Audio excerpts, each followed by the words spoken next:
Hey everybody, JB back with you once again, and welcome to what should hopefully be the final part of Let's Play Phoenix Wright, Ace Attorney, Trials and Tribulations.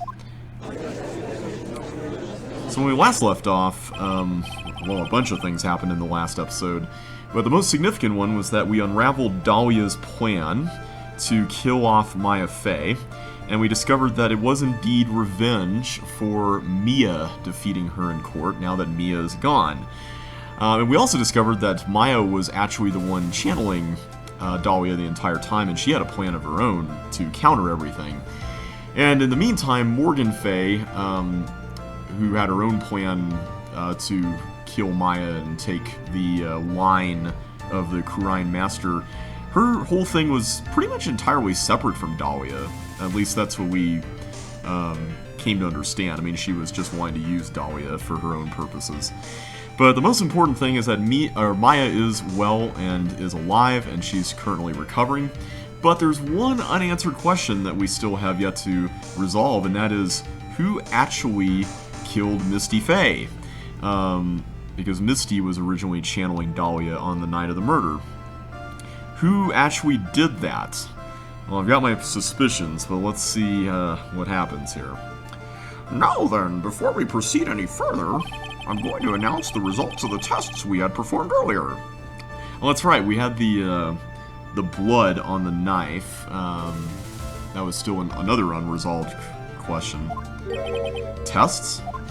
Yes, tests! On the bloody dagger that was found stuck in the pine tree. Oh yeah, that. I totally forgot about it. That's the weapon that Maya Fey used when she fought with the victim. I gotta admit, that photo doesn't make it look like Misty is channeling Dahlia. Like, she still looks Misty-esque in that picture. So, what are the results? Was it the victim's blood, or... Due to time constraints, a full test wasn't possible. However, there's one thing we can say with certainty. The blood that was on this dagger was not the victim's blood. Oh. Well, that's rather interesting. That is all. Now then, let's restart this trial. So it wasn't Misty's blood on the dagger. Then whose was it? Dagger, found stuck in a pine tree in Inner Temple Garden. The blood doesn't match the victim's. I'm sure both the defense and the prosecution know this, but this trial is rapidly coming to a close. Both sides will need to show some firm evidence with their claims. I understand, Your Honor. From what I've heard, the witness is dangerously weak, physically speaking. So, let's finish this quickly. Alright. Agreed. Very well. Please bring in the last witness.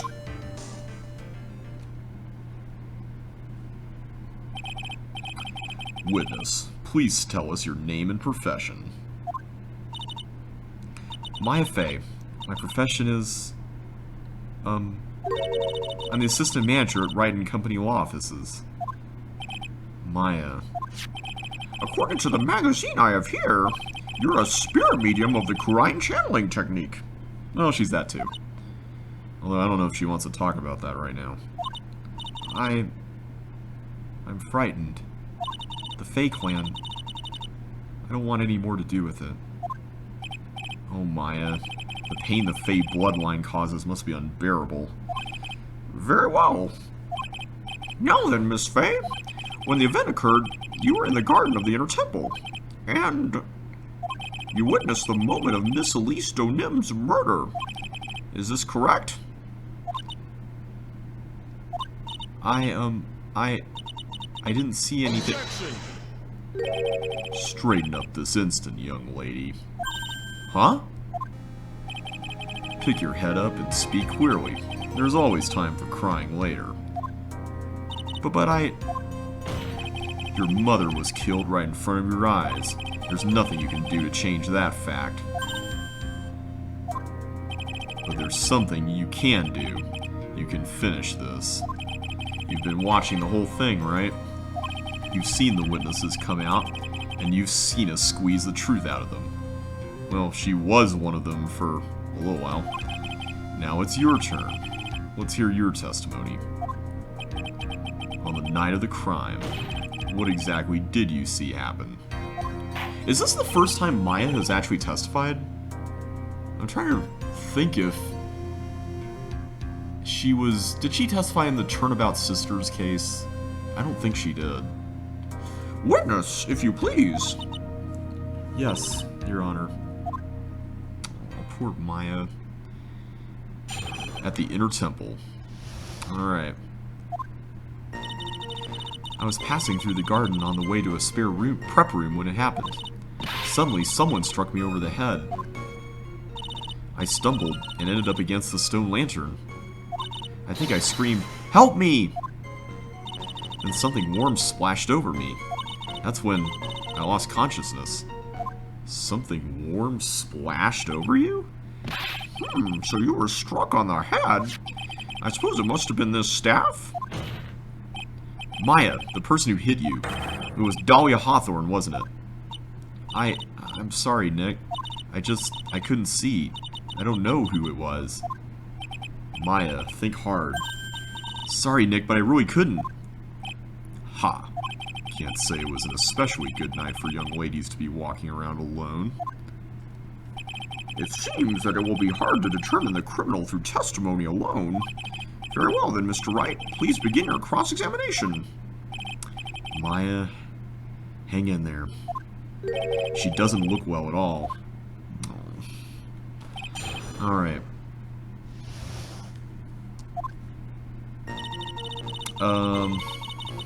It's been a little while since I've recorded. Let me look at the stuff we've got here. I don't really know if most of this stuff really matters at this point.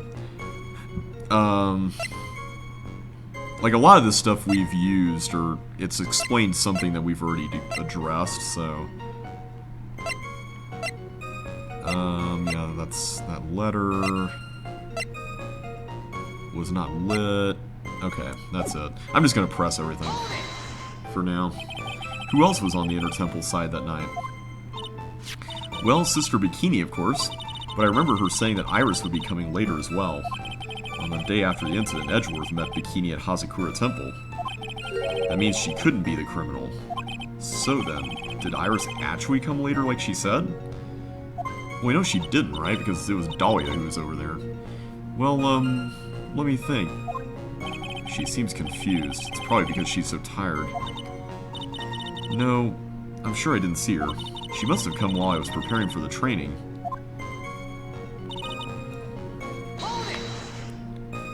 Okay, this is the important part. Who did it? Who hit you? Ah, well, I didn't see who it was. I was hit from behind. You didn't see the person?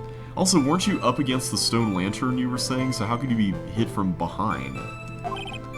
But after that, your attacker was in front of you. Yeah, exactly. How could you not see who it was? Oh, let me think for a sec. I'm sorry. I just can't remember. Maya's really having a hard time. What should I do? I'm sorry, Maya, but I gotta do it. Come on, Maya, this isn't making sense. Why didn't you see this person? Well, let me think. It was, oh yeah, that's right. It was dark, that's it. I don't know. That sounds manufactured. Maya, are you protecting somebody here? It was dark? It's not good to have too much light around when someone is undergoing spiritual training. Come to think of it, there was earlier testimony to that effect as well. So it was dark in the garden on the night of the crime. Which is why she didn't see her attacker. I thought maybe she was trying to hide something, but I guess not. I don't know, Phoenix. I get the feeling she might have been. She kind of changed her tune really quickly there. Judging by the testimony thus far, the identity of the attacker was most likely the spirit that was channeled by Elise Donim, Dahlia Hawthorne. Yeah, that's what we're thinking. The problem, though, is that why would she be vague about that, like, the way she is? Like, I feel like we've established that Misty was channeling Dahlia. Very well, please continue with your testimony. What happened after you were struck on the head? Okay, this was the other thing I was curious about. What happened afterwards? My attacker was in front of me, blocking off my escape, I think. You think? After getting hit like that, I was in a state of panic. There were only two things rolling around in my mind at the time. Well now, this is beginning to get interesting. So what were the two things rolling around in your mind? My name is Maya Fey. 1 + 1 = 2. Wait, what? You see, for some crazy reason, I was afraid I was going to lose my memory. I know it's odd considering my life was in danger, but that's how it was. That's not odd at all. Your actions are understandable given the circumstances. So, what did you do then? I don't know, I still think that's a bit odd. You think you screamed, but you're not sure? Listen, I was a complete wreck. It was dark and I couldn't see my attacker. Was it a man, a woman, an adult, a child? I had no idea. I was scared out of my wits. Believe me, my dear, I'm certain I would have soiled my robes. Judge, I don't want that mental image in my head. I thought this person might attack me, so I... Anyway, I'm pretty sure I screamed. I thought that it was my last hope. Wow, it sounds like poor little Maya really was out of her mind. But I wonder what she meant by last hope. What do? Do I press her for more details? Yeah, let's press for more details. Wait a minute, Maya. What's this my last hope stuff? What? What do you mean by your last hope? No. That's what you said. You said my last hope. Huh? What? I said what? Look, you were facing an attacker that you couldn't see and you screamed right. You screamed, "Help me!" Yeah. But you testified that you screamed that because you thought it was your last hope. Oh. Well, you know, that's like... What do you call it when that happens? Maya's not doing so well up there. Oh, yeah. Oh! That's right. I remember now. I was facing my attacker, but that's not who I was screaming at. Wait, what? What did you just say? Yeah, that's right. It was the person behind my attacker that I was yelling at. Uh-oh. That's who I was screaming to for help. Ah! What is it now? I messed up. I didn't mean to let that slip out. Huh? Witness, are you absolutely sure of what you're saying? Behind the attacker, there was another person? I am. Well, I meant to keep that part a secret. A secret? And why would you be trying to keep that part a secret? What have I done? Ha. It takes a ton of pressure to make a diamond. That's what I always say. A ton of pressure? You're in a court of law here. You can't make things up or try to hide things in this chamber. Witness, the information you just presented is vital to the case. I want you to add it to your testimony. I could see a man behind my attacker by the light of the stone lantern. Alright, well, I'm going to press that for sure. A man? Who was this man? Well, you see, I couldn't see. Okay, here's the thing. If you couldn't see, then why are you so eager to keep this a secret? That's what I want to know. You couldn't see? She's used this excuse twice now. Well, you know, lantern light isn't very bright. Lantern light, did you say? There's a great big stone lantern in the garden. They always light it when an acolyte is there for training. Hey, you know what they say. Under the lantern, darkness reigns. So I could see the person that was further away, but not my attacker, who was closer. Plus, there weren't any other light sources in the garden at the time.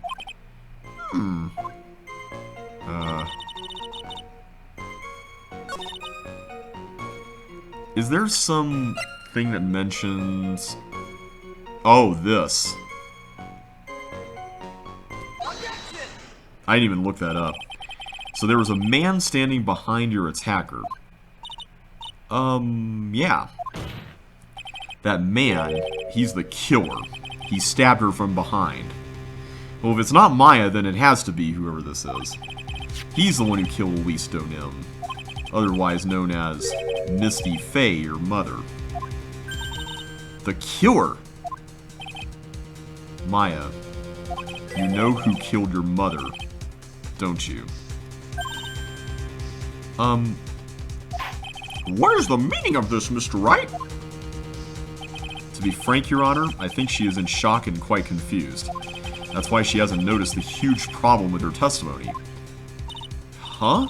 What do you mean? What problem? Maya, on the night of the crime, that stone lantern was out of commission. Huh? What? It's true. There was no light anywhere in the garden that night. No! Order in the court! Mr. Godot, explain this! I'm about to take a sip of coffee myself. Add the pureness of milk to the perfect, clear darkness of coffee. Stir. That is the state of the witness's mind right now. A cup of café au lait. Okay, I was like, café au lait? Is that how you pronounce that? Café au lait? Is that even legal? Hey, I like café au lait. That's what I'm drinking right now. Mr. Trite's words are the milk, and you are the spoon, Your Honor. I'm a spoon? I'm no spoony bard, I'll have you know. You must have noticed it too, Trite. This witness's mental state is highly unstable right now. It's not hard to understand why she would make a little mistake like that. Sorry, but that's not going to cut it. What did you say? If there truly was no light in the garden, then there's a fatal contradiction in the witness's last bit of testimony. Nick, may I? Recall the witness's statement about her attacker. She said that she didn't know if it was a man or a woman, an adult or a child. And yet, the witness could describe a person that was standing behind her attacker, and she quite clearly described him as a man. Ah! In other words, that would have to mean that Maya actually saw her mystery person, despite it being so dark that she couldn't see the face of her own attacker. No! Order! Order! What in the world does this all mean, Mr. Wright? Are you saying Miss Fey saw the real killer under pitch-black conditions? Objection! Trite, do you have any idea what you're proposing? How could she have seen in the dark? There was no other light source at the scene. Objection! There are some things that you can only see in the dark, Mr. Godot. Maya, you did see who the killer was in the dark. And now, you're trying to cover for him. Cover? For the man that killed her mother? Yeah, that's what we were curious about. We were wondering earlier if she was trying to cover for somebody, but what would be her motive in that, though? There's only one conclusion I can draw from this. You know who this man is. Exactly. Please, Nick, I don't know anything. Please, I'm begging you. Ha! You talk a good game, Trite. But let's see if you can walk the walk. It was pitch black, so what could the witness see? I'm calling her bluff. No, Nick, don't! Please, stop! Maya's dead set on protecting this guy, the man who murdered Maya's long-lost mother. But I can't let him get away with it. I'm a lawyer, an officer of the court. I'm here to find the truth. Alright, Mr. Wright. Time to show us what you've got. Who was this person that you say Miss Fey saw in the darkness? Well, I'm going to make sure that this is correct and look up the answer here, but I believe that the only person that it could be identified in the dark is Godot. And we know this because previously we had the power go out in the courtroom temporarily, and we saw Godot's mask light up. So I'm wondering if it could be him. Plus, we didn't know where he was the night of the murder. The next day, we weren't even sure if he would be prosecuting. It was Francisco who had to do it. So what exactly was he doing that night? Also, we don't really know why he would do what he did unless he felt the urge to protect Maya. I mean, that's the only thing I could think of, but he's the only real option right now. And it looks like that is the correct answer, so I'm going to go ahead and present it. Take that! Because it was pitch black, Miss Fey was able to recognize the killer easily. I'm sure the court would like to see for itself how this is possible, yes? What? But how do you propose to show us something like that? It's easy. We just need to recreate the conditions of that night. Conditions? Your Honor, the defense officially requests that all the lights in this courtroom be turned off.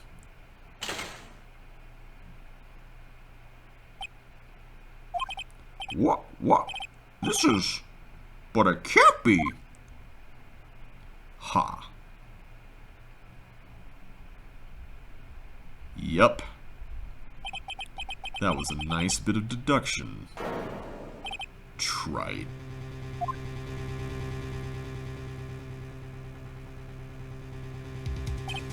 Well, everyone. This is the man Maya saw on the night of the murder.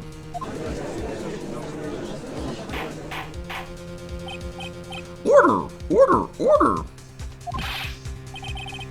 Prosecutor Godot, what is the meaning of this?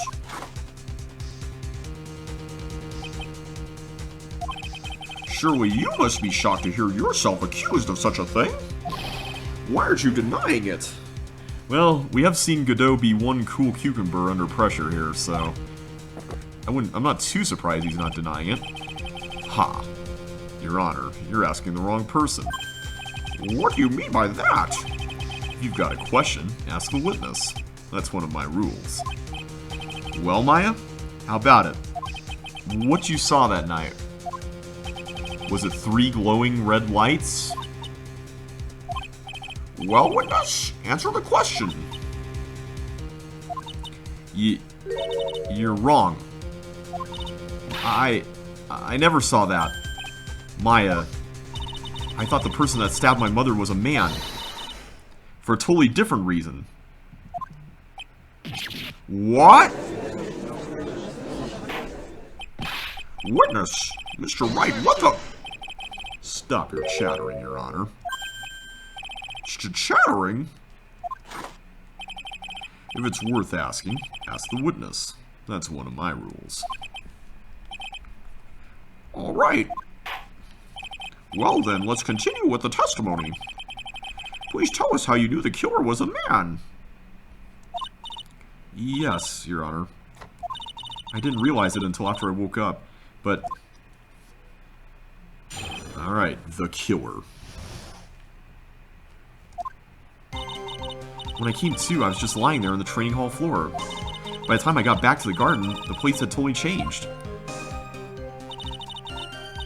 The torches were lit, and the body was gone, and all of the snow around the stone lantern had been carefully cleaned up, too.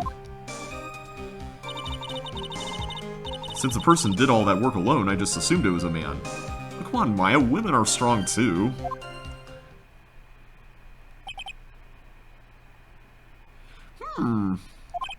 So it was after the crime took place that the witness came to think the killer was a man. Yes, that's right. I'm sorry, Your Honor, No need to apologize. It's as Mr. Godot said, you're utterly exhausted. It's only natural that you would be a little confused. Also, if you consider the situation you describe, it doesn't seem too much of a stretch to assume the culprit was a man. Mr. Wright, proceed with your cross-examination. Yeah, but she still fumbled a little bit when she mentioned seeing a person behind the lantern. And everything about that, so... I'm gonna press on this. The thing that makes me curious, so here's the reason why I've been suspecting Godot all along. One thing we have not yet talked about was that the snow had been carefully cleaned up around the lantern. In fact, we noted this earlier. when we were exploring the lantern. But the blood on the lantern was not cleaned up. And I noticed earlier at the very first segment of this trial, when that was brought up to the court, when we mentioned the lantern and that there was writing on it, Godot panicked for a moment there. Like, that was one of the few times we've actually seen him visibly panic, other than his witness getting cornered and all that. And it made me wonder why he would be so hot under the collar, or sweating under his collar, I think is the more accurate idiom there, about that. And the only thing I can think of is that he didn't see the blood on the lantern because he can't see red. Like, we've established that he can't see red. And I'm wondering if that's why everything had been carefully cleaned up but the lantern. So I'm going to press this, and we're going to see what she says to this. So you're saying the killer cleaned up the snow? It did look really odd.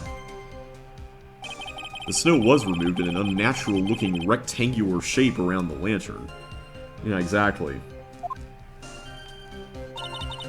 There were a lot of shovels around the inner temple, but they're all really heavy. Way too heavy for me to use. An odd fellow indeed, this killer. Why on earth would anyone want to take snow away? Well, there's one thing I can think of. Didn't you say that a lot of the victim's blood sprayed onto the snow? Yeah. The area I collapsed in ended up being splattered. In other words, the killer's purpose was to hide the bloody snow. I think that's the most reasonable explanation. Perhaps. However, there's something that's bothering me. If the killer just wanted to hide the snow with blood on it, there was no need to remove that amount. That's true. And why didn't they remove the amount that was on the lantern? He could have scooped up just the snow that was stained with blood. It looks like there are some mysteries behind this issue. But I think this will help explain them. Since the person did... Oh, okay. I'm gonna press this. So you're saying that you never saw the killer, right? Yes. But earlier you very clearly stated that you saw a man behind her attacker.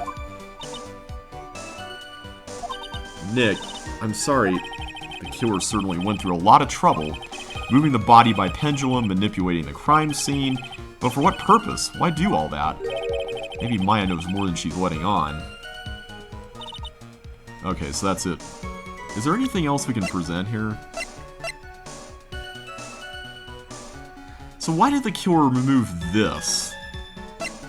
Did they just miss that? Or this, for that matter? I don't know. Let's just press some more stuff here. So you lost consciousness when you were in the garden, is that right? Yes, I think it happened when the victim was stabbed. So then the person that carried you into the inner temple... It could only have been the killer. That's what I think, too. So the killer carried Maya into the inner temple. Naturally, the killer must have done it, right? Yes, I think so. But why would the killer tamper with the crime scene like that? There must have been something that the killer desperately wanted to hide. Uh-oh. I don't know. Looks like she doesn't have enough confidence. I think I need to gather some more information before I ask her again. So maybe we need to come back to that. The torches were lit? Yes, that's how I noticed that the whole scene had changed. I'm going to say it was the killer who lit the torches. I mean, who else could it be? The killer probably lit them since it'd be impossible to do any cover-up work in the dark. However, if that's true, there's one thing that still bothers me. Why did the killer go to the effort of moving the body? That's true. It's hard to see how that would be of any advantage to the killer. The only one who would gain anything from that would be the only person that was at the inner temple, Maya. Very well. Let me hear some more about the condition of the crime scene. Okay, so we've pressed everything. What happens if I do this now that I've pressed everything? Oh! She said she saw something. You did? Yes. I felt like the killer was hiding the evidence for me. For my sake. What? Hiding it for you? Everyone knew that I was the only one at the inner temple that night. If Sister Bikini had come back and looked at the garden, she may have thought that you had done it. No, she definitely would have thought so. And you're saying that's why the killer cleaned up the crime scene to make it look like nothing had happened? Yes, I'm sure of it. Well, that's certainly an important piece of information. I want you to add that to your testimony.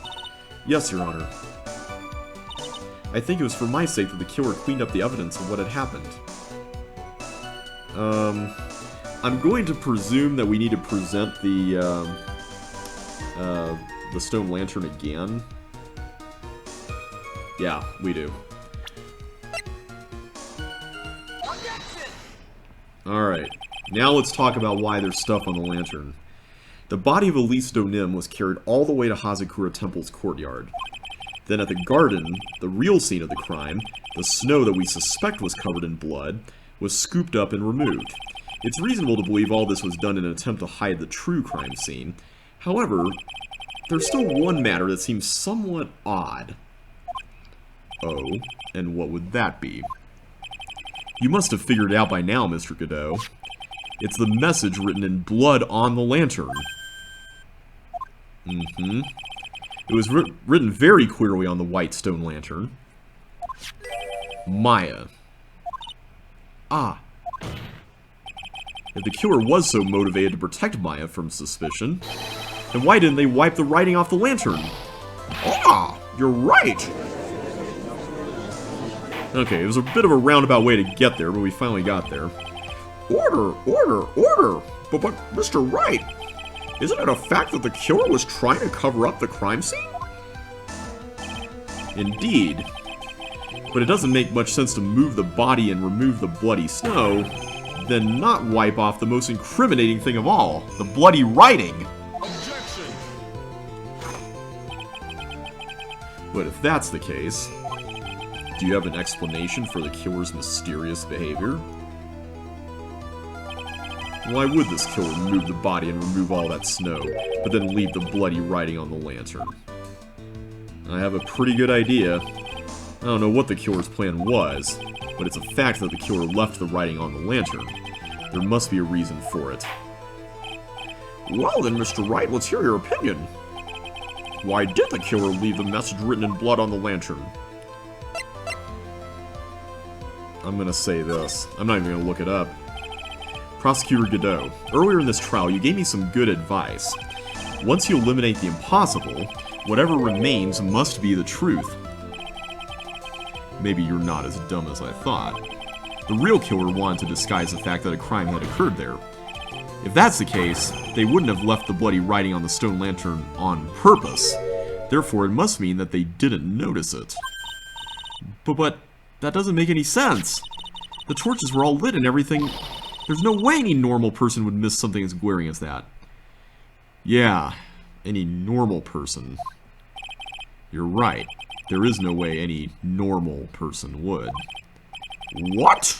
What are you trying to say, Mr. Wright? There's only one person involved in this incident who could have missed seeing the bloody writing altogether. And who would that be? Who is the person that could have failed to notice the bloody writing? Oh, I'm not even going to look it up. I know who it is.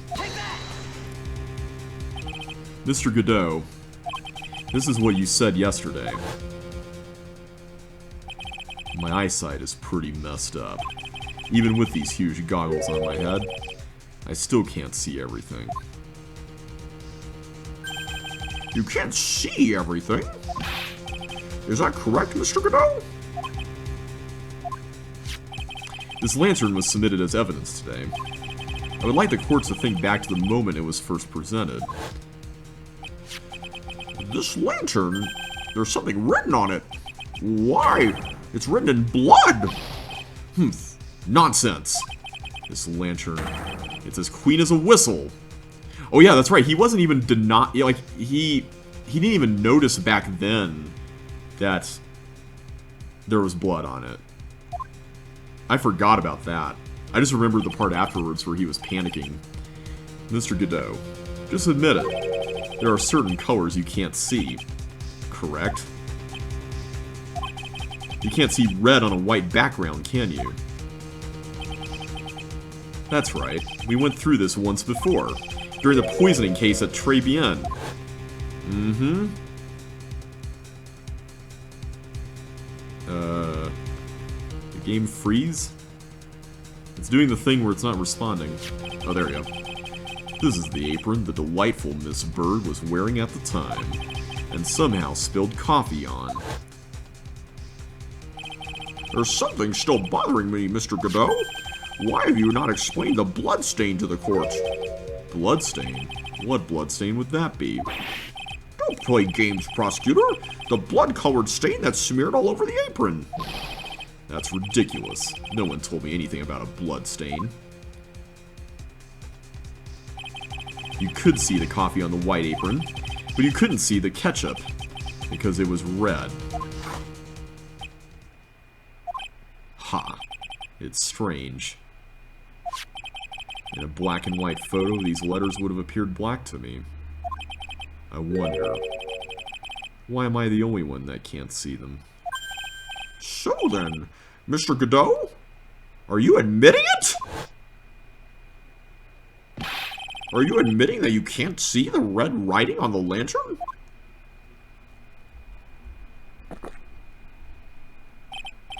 Hey, Gramps.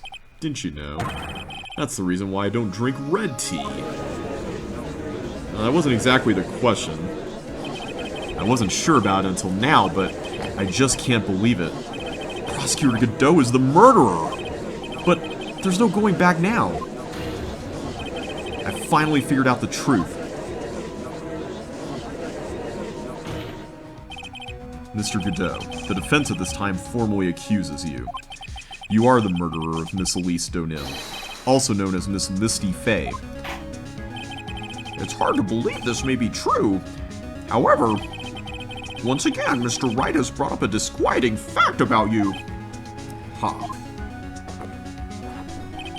Just make sure you don't fill out the indictment in red ink, Gramps. Come on, how does a little graffiti make me into the killer? Besides, it's not like it's my name that's written there.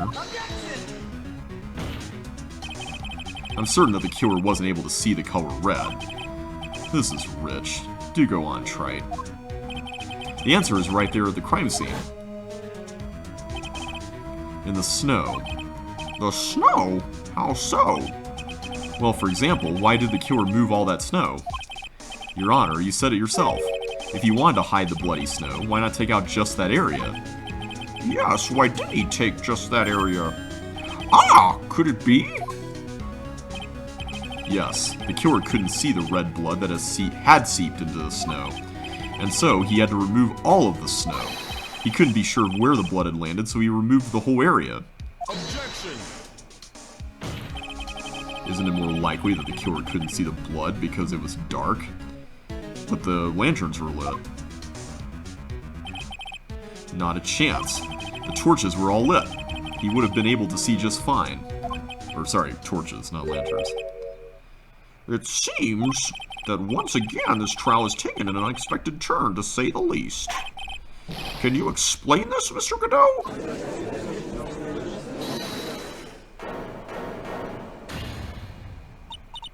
Wait just a minute. Maya! What is it, witness? Mr. Godot isn't the killer. After all, he didn't even come to the Inner Temple until 2 days after the murder took place. He didn't show up until after that old bridge got fixed up. Objection! Well, that's what we all thought. Maya. Ooh. Godot called her Maya. He didn't call her witness. You can't testify to something like that. Why? What do you mean? I may not look it, but I'm... Eek! After the murder happened, you didn't even exist. She didn't? I'm afraid I don't follow.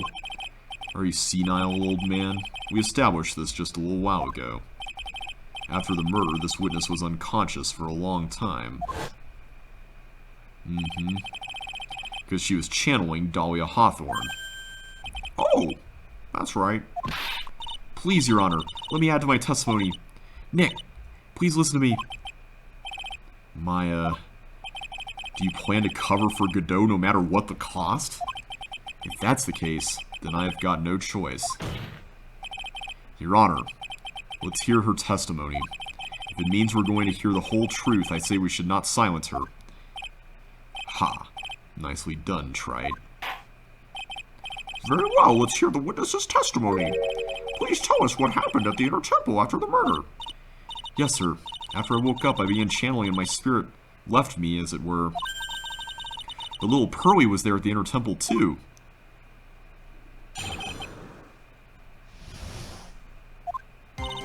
Pearly was also stuck on the Inner Temple side that night. The next morning, she looked around but couldn't find anyone. The next day, when the bridge was finally fixed, she was in the spare prep room. That's when Mr. Godot arrived at the Inner Temple for the first time. He found Pearly first and cheered her right up.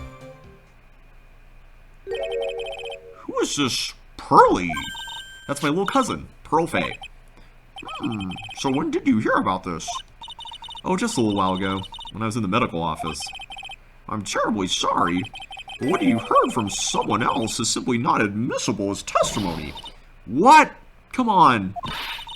Pearly would never tell a lie. She's a way more honest person than I'll ever be. Real smart, Maya. You always know the best things to say when you're under oath. Ha. The prosecution has no objection. We believe the witness. Mr. Godot! Let's just move on to the cross-examination, if the defense has no objections. This is highly unusual, but... Well, Mr. Wright? Let's get this cross-examination started. Alright, after the incident, let's do this. So where did you think Pearl slept that night? In the spare prep room next to the training hall, I guess. There's a rule that you can't enter the training hall during an acolyte's training. But even so, why did she go to the Inner Temple in the first place? It seems that Pearls became very worried about Maya. She knew that the spiritual training I was about to undergo was very intense. Pearls was supposed to channel Dahlia Hawthorne, but she couldn't do it. That's why she headed to the Inner Temple. However, Dahlia Hawthorne was already there, possessing the body of Elise Donim. Yep. Okay. She searched the entire Inner Temple side end to end? Well, you see, Pearly gets pretty scared when she's alone, and there weren't that many places to look. She says that she even went back and forth several times. The Inner Temple side has two structures, the training hall and a spare prep room. And there's also a storage shack, I think. That's about it. There was a storage shack, too? Pearls was looking for other people, right? Would she have really examined a storage shack all that carefully? Well, if it was me, that would be the first place I would investigate. So that means it's possible that someone may have been hiding in the storage shack. Pearls didn't hear the sound of them working on the bridge? What do you mean? I was just wondering why she would stay in the prep room. If it was me, I'd at least go out and wait at the foot of the bridge. Oh, well, Pearly said she was sleeping at the time. She said she was so scared during the night that she couldn't sleep well and woke up a bunch of times. Poor little girl, all alone like that. Well, we know she had at least one friend in the sacred cavern. Dahlia Hawthorne, who was busy battling with the trick lock. She couldn't let anyone see her, so she wouldn't have shown herself to Pearls. What happened after the bridge was finally fixed. So it was your first time on the Inner Temple side, Mr. Godot. That's funny. Am I imagining things, or did the defense ask me a question? Mr. Wright, please save your questions for the witness. What you heard from someone else is simply not admissible as testimony. Those are your words, Your Honor. Touché, Mr. Wright. Oh well. What do you have to say, Mr. Godot? Hot nights and even hotter coffee. That's what I always say. If it hadn't have been for this case, I never would have visited there. A freezing cold temple in the mountains? I think I'll pass. So he had never visited Hazakura Temple or the Inner Temple, huh? Ha. You want to say something trite? In any case, I had to find a crack in Godot's armor. Well, I cross-examined Maya, that is. Very well, please go on with your testimony. After fixing the bridge, the policeman came over to the Inner Temple side, right? Yes, then Mr. Godot. He found Pearly first and cheered her right up. Alright. He cheered her up? That's what Pearly said. She said he was a very nice older gentleman. Thank you for looking after my cousin, Mr. Godot. And here I was thinking you were nothing more than a coffee addict. Ha. Cut it out. You're making me blush. This guy's really beginning to get on my nerves, in more ways than one. The truth is, there aren't many places to look on the Inner Temple side. The policemen were all busy going over the garden with fine-toothed combs, so I decided to carry out an investigation in my own way. Godot style. I'm the same way. I like to hand out verdicts in my own way. Judge style. Maybe I should ask some questions Phoenix style. I'm going to ask about the Godot's investigation. You said that you conducted an investigation of your own. Did you find anything? It looks like my investigation went about as well as yours, Trite. After all, I did miss the bloody writing on the lantern. Well, I didn't miss it, so speak for yourself, Goggles. The only odd thing I discovered was the beauty in the training hall. Beauty? Misty Fate, naturally. Clad in her stunning Japanese garb, surrounded by the hue and aroma of Western tastes. Oh, are you talking about the gravy stain scroll thing? Western tastes? Could you find a stranger way to describe gravy? So from there you headed for the prep room? Wait a sec. What did Godot say just now? I think I just found his proverbial weak spot. There's only one thing of any importance here. Where was Godot when the murder was taking place? He must have already been at the Inner Temple when it happened. Otherwise, he couldn't have killed Elise Donem.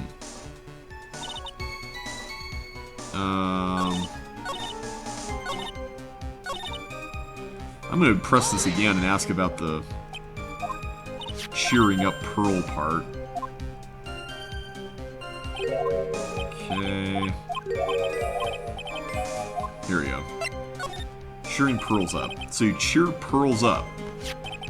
When I found that little girl, the first thing she asked about was her cousin, Maya Fey. Really? The bridge had burned down, and she was huddled up in that tiny shack with no heat. Even though she must have truly had a terrifying night out there. She asked about you before she said a thing about herself. Pearly, I noticed that you weren't anywhere on the Inner Temple side, but I couldn't find it in me to tell her that. So I gave her my last cup. With milk and sugar to hide the bitterness of the harsh truth. What a sweet story. He had a thermos of coffee. Why doesn't that surprise me? There's only one thing of any importance here. Oh. Okay, so that's it for that. So what are we supposed to present here? Unless we're supposed to press something again. What if I do this again? Let's go through this again here.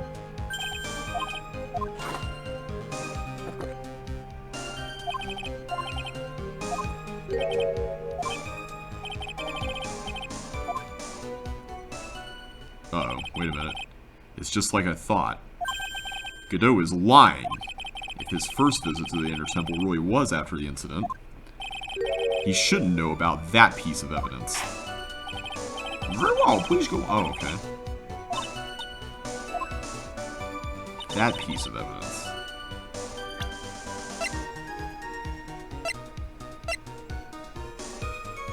You're talking about the lantern?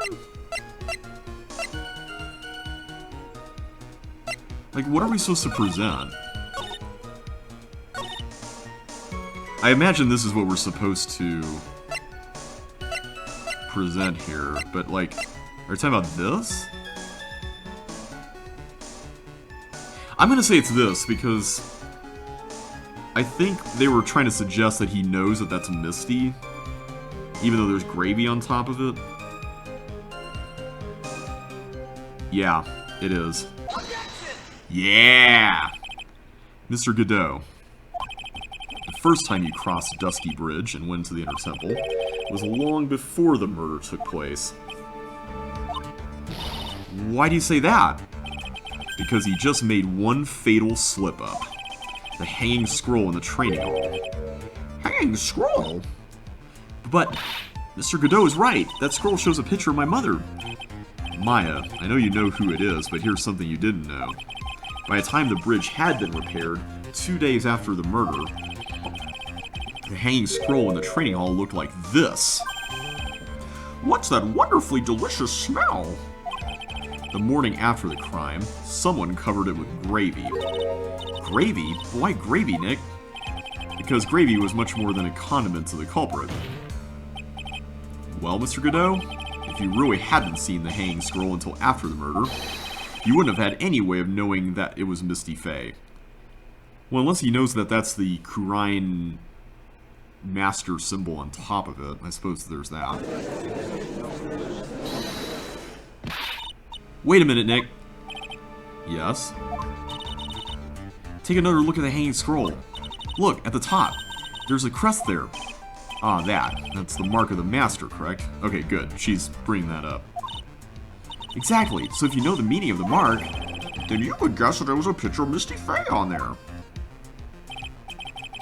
True, but Mr. Godot described what was underneath like this. Clad in her stunning Japanese garb, surrounded by the hue and aroma of Western tastes. Oh yeah, that's true. Oh. Yes, it's possible that he knew what the crest meant. However, he couldn't have known that she was wearing Japanese clothing. Mr. Godot, on the day of the murder, you were hiding at the Inner Temple long before the crime took place.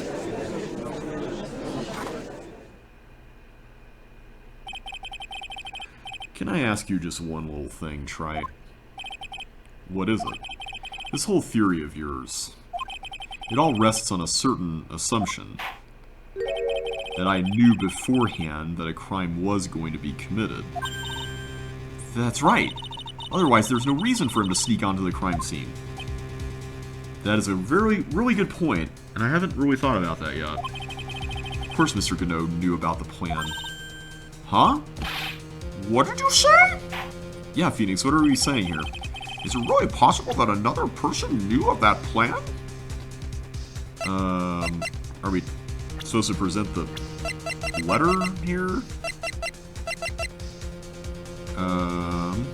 It says opened once before. I don't know if that means that it was open when Pearl looked at it or if somebody else opened it. I'm gonna make sure. Okay, yeah, it is this that we're supposed to present. This crime was actually planned over a year ago. Morgan Fay authored the plan for her daughter's future, and these instructions were hidden somewhere in Fay Manor for a year. However, by the time Little Pearls found these instructions, they had already been unsealed. Unsealed? Yes, the killer had read these instructions long before Pearls had ever found them. That's how he knew the crime was to take place at the Inner Temple. And you still insist this crafty killer is me? You bet I do. But you just said that the instructions were hidden. That's right. Mr. Godot couldn't have known where the instructions were hidden. If he really wanted to know, he had one great chance to find out. Yes, and when was that? During a visit. A visit? Morgan Fay told her daughter Pearl about where the instructions were hidden. During one of her visits to the detention center. That would be the only time for someone to have learned where they were hidden. Eavesdropping on a visit at the detention center? Yes, it could be arranged if you were someone with easy access in and out of there. Like, for example, a prosecutor such as Mr. Godot.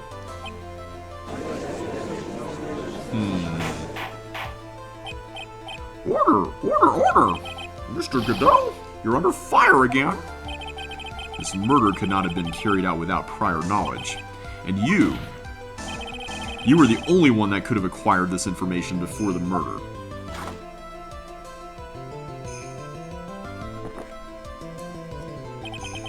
Humans are afraid of the dark, and yet, at the same time, we're fascinated and bewitched by it. Maybe that's why humans drink the darkness.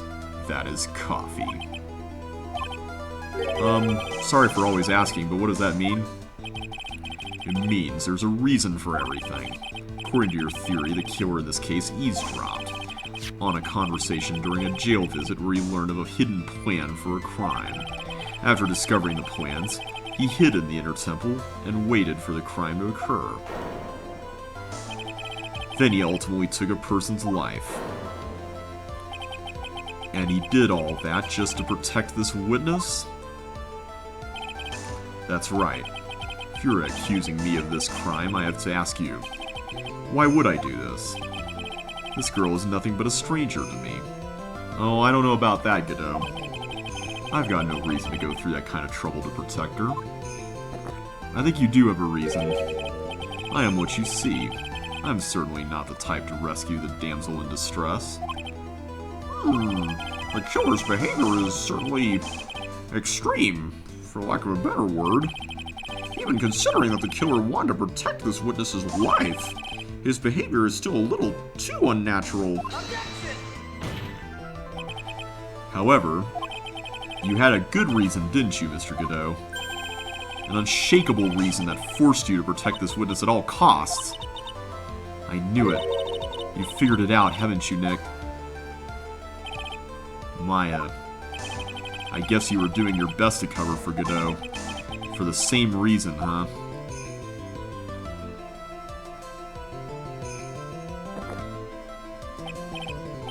Okay, Trite. I'm all ears. Let's hear it. It's very simple. Maya Fey is a lot more than just a stranger to you. What's this? There's one person who lies at the very center of this whole story. One person that ties you and Maya Fey together inextricably.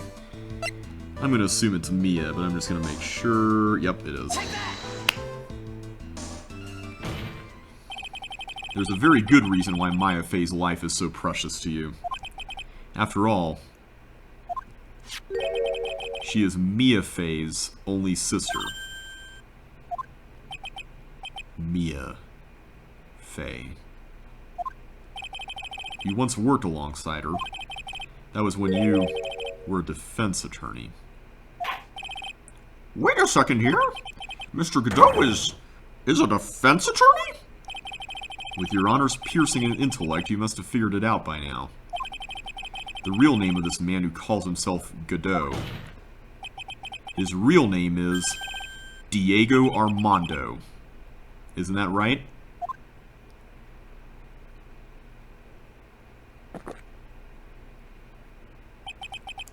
Last time someone called me by that name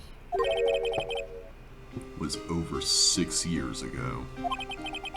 Diego Armando? That name rings a bell. It should, Your Honor. All of this is related to a single case.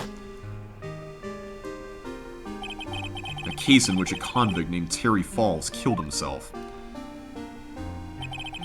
Mia Fey's first time in court. The tragic outcome left a deep wound in her heart. She knew that behind it all was a heartless, scheming demoness in disguise. But in the end, Mia couldn't tear off that disguise. However, there was one man who reached out to help her. Diego Armando, a senior defense attorney at the office where Mia worked. It's my fault. It's all my fault that Mr. Falls killed himself. Mia, you can't cry yet.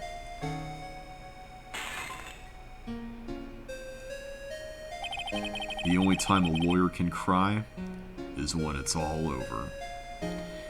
I didn't mention this back in the Turnabout Beginnings case, or was it Turnabout Memories? I get the two mixed up. The one that was Mia's first time in court, the fourth case of the game. But I was wondering why Diego smashed the coffee cup. And I realized after recording that it was because Terry Falls asked him for coffee, and that's how he took the cyanide pill or whatever it was. And he's mad that he gave him the cup to do that with. I think is what we're supposed to infer from this.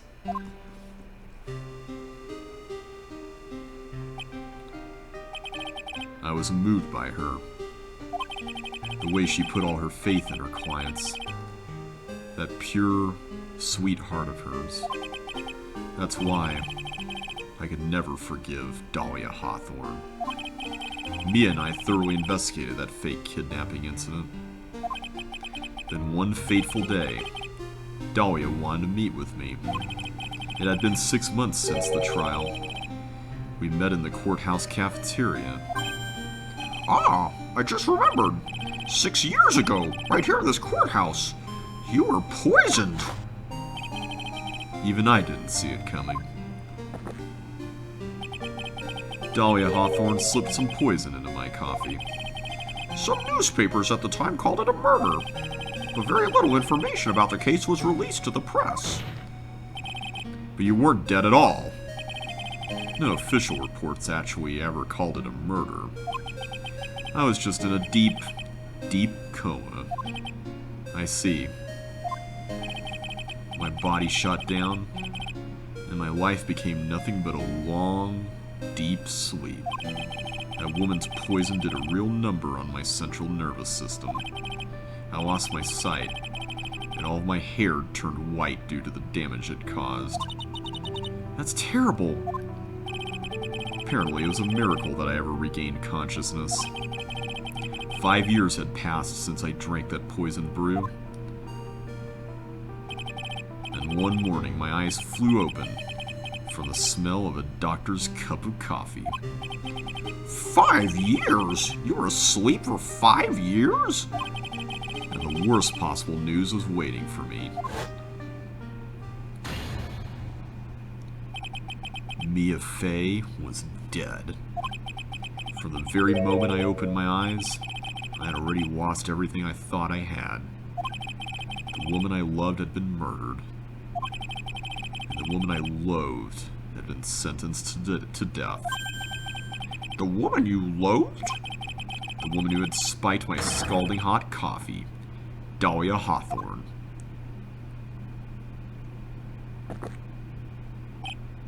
Ha! Good old Mia. She didn't let me down. She got her revenge before she checked out. In the end, there wasn't anyone waiting for me when I woke up. That's so sad.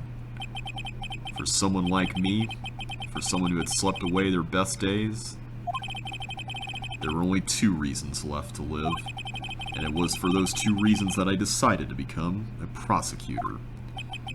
If I may ask, what were your 2 reasons to live? The first was you, Trite. Huh? But me? If I hadn't drank that stupid poison, Mia Fey would never have died, much less the way she did.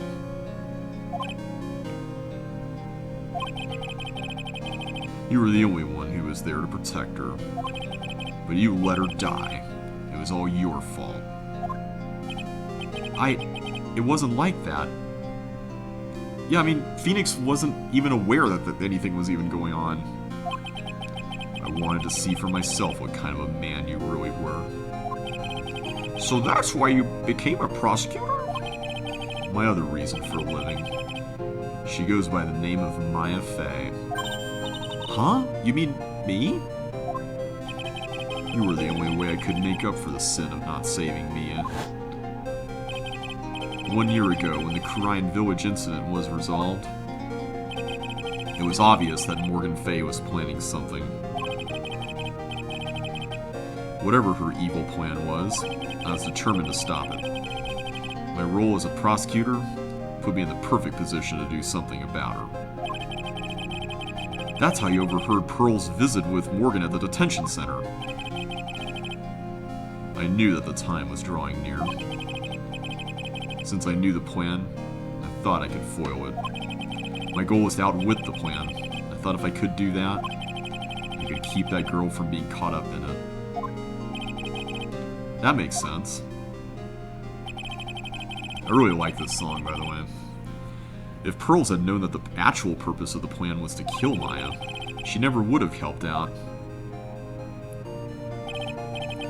Finally, the day of the plan was drawing near. I contacted both of my accomplices. Accomplices? Iris of Hazakura Temple, and Misty Faye. I especially needed the help of Iris. She was to take the fall in my backup plan in case we couldn't control Pearl Faye. But how did you contact my mother?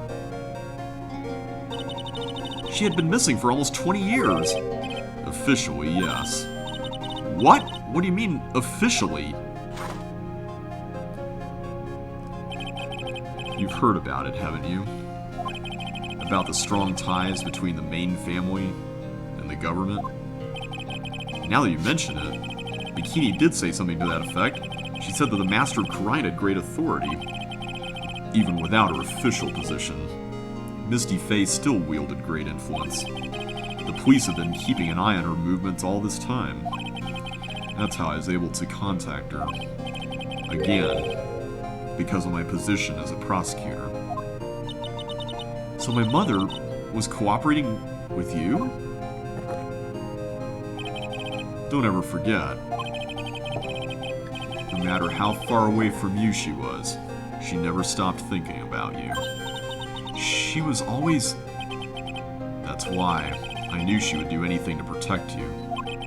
If you want to know how strong her resolve to protect you was, look at her staff. Her staff? The one with a sword on it? The day the plan was to be carried out arrived soon enough. We met for the first time at Hazakura Temple. That's when your mother showed me her special staff. I realized it then, just how far she was willing to go. She was ready to use that sword to protect you from Morgan Faye, if necessary. Yes, even if it meant paying the ultimate price. Mother... That night, the night of the crime, there was just one way to stop Morgan's evil plan. You mean Pearls, don't you? We had to make sure she didn't channel Dahlia Hawthorne. Well, Pearl, what are you going to do tonight? Well, if you like, you can come to my room. Perhaps we can read some books together. We thought we could prevent her from playing her part in Morgan's plan. But she never showed up. She was worried and followed me to the inner temple. That was the thing we were most afraid of. And that's why Misty Faye had to do the channeling herself. She channeled Dahlia Hawthorne into her own body. What? What do you mean? If she channeled the spirit first, then Pearls wouldn't be able to do it herself. As Master of Karine, Misty Faye's power was supreme. So that's how it went down. She channeled Dahlia Hawthorne so that Pearl Faye wouldn't be able to. Ah!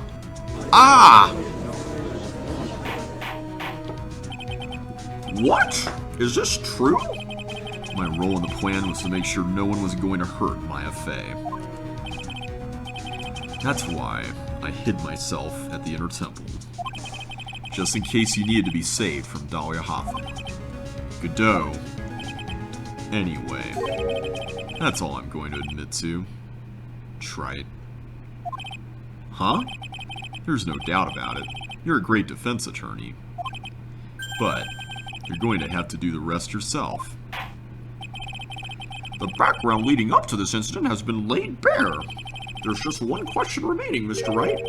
Who killed the victim? There are only two possible suspects right now. Maya Faye, and I'm sad to say, you, Mr. Godot.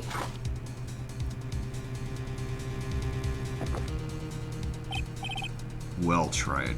If you're the real deal, then finish this thing once and for all. Show us beyond a shadow of a doubt that you can finish this on your own. No, Nick! Please don't! Maya... I heard the whole thing. From my sister, in the medical office. That's why. That's why! I have to protect Mr. Godot. I can't do it. I can't testify against him. After all, he's the man who put his life on the line to protect Mia! And me too! Maya, I know that. Nick... But even so, it doesn't absolve him of his crime. Please, Maya, testify. Miss Fey, your testimony, please. This is the final testimony. Don't bother trying to hide anything, because I'll know. I want to hear the truth from your own lips. I understand. I'm sure you're right. I'm ready now, Nick. All right, young lady. Tell us about the moments before you lost consciousness. What exactly happened at the time of the murder? The time of the murder. Just before it happened, I think I saw some red lights. 3 of them. I thought I'd ask for help, but just then I was splattered with blood. Oh, she wasn't dead, though, and she struck back at the enemy behind her. Suddenly, the red lights went out and the whole area was dark. Just at that moment, there was a horrible scream. Right after that, Dahlia collapsed and I lost consciousness. These red lights? I thought you said you don't remember seeing them. I'm sorry. I thought I saw them, but then they disappeared all of a sudden. Ha. Things break, Trite. Even the best of theories. Who was it that stabbed Misty Fey? It looks like you still can't prove it. Maya's telling the truth this time, I know it. The rest is up to me.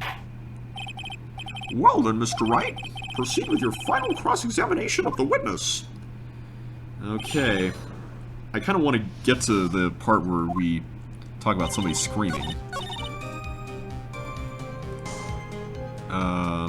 Actually, let's talk about this first. Struck back? How do you know that? Well, you're right. I didn't see it exactly, but I could tell by the sounds of their breathing and movement, and also the smell of blood. You have witnessed more horror than any young lady should ever have to in one life. So then, what did you do at that point? I couldn't move. I could just barely make out their shadows moving in the dark, but I had no idea what to do. Could you still see the red lights you mentioned earlier? Yes. Or yes, I think so. But suddenly the red lights... Oh, yeah. Let's ask about this. What do you mean by just at that moment? Do you mean the moment when the red lights went out? Yes, that's right. The scream that you heard then, was it Dahlia Hawthorne? Uh-oh. I don't think so. I'm pretty sure it was a man's voice. Whoa, whoa, whoa. What?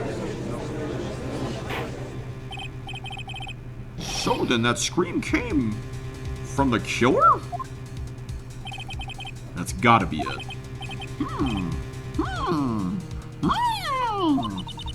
I think Dahlia Hawthorne must have taken the blade and attacked the killer with it.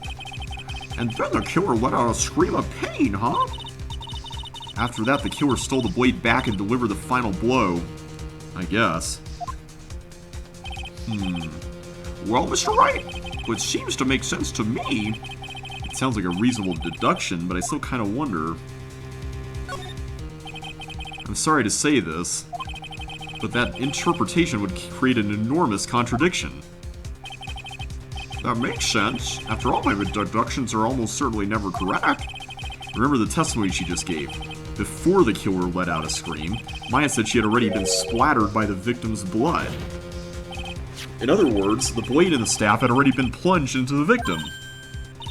Ah, is that right? She couldn't have struck back with a sword that was already stuck in her body. The weapon that caused the killer to let out a scream must have been something other than the staff. Is it the dagger? If you're so sure about that, then don't keep us waiting any longer, Trite. There's only one thing I can think of that could have been used as the weapon here. If Dahlia Hawthorne had already been stabbed in the back by the staff, what could she have used to strike back at the killer? I'm gonna say it is this. I'm not even checking. Naturally, the dagger the killer brought to the scene of the crime. Oh, that's right. I forgot about that. Seems like a lot of people are forgetting about that. This dagger was found at the crime scene, stuck into a pine tree. Yes, the detective found that this morning and brought it to me. Dahlia Hawthorne struck back at the killer with this, and she managed to wound him as well. Just because he let out a scream doesn't mean that he was wounded. For all we know, the blood in the dagger could have been from the victim. We know that that's not the case. Have you forgotten that the blood has already been tested? Since we learned it wasn't the victim's blood, it must be the killer's blood. The killer must have a wound somewhere on his body. So you're saying the blood on this dagger belongs to the killer? Exactly. A DNA analysis of the blood would prove it beyond the shadow of a doubt. Don't tell me that Godot got struck in his mask, and that's why the lights went out. And yes, Mr. Godot, it would prove that it's your blood. Nice theory, Trite. You're not denying it. Order in the court. Is this the end? Have I done it? Even he won't be able to change the results of a scientific test. Ha. Let me ask you something, Trite. Let's just say that it turned out that I was the killer. Do you really think I would be stupid enough to leave evidence like that? What? Just think for a second. This dagger was found this morning by a detective and brought to me. There was already blood on it, correct? But even so, I was the one who brought this dagger here to the courtroom. Yes, what does that prove? Well, if I really were the killer, I could have washed the blade off and then planted another person's blood on it. It can't be.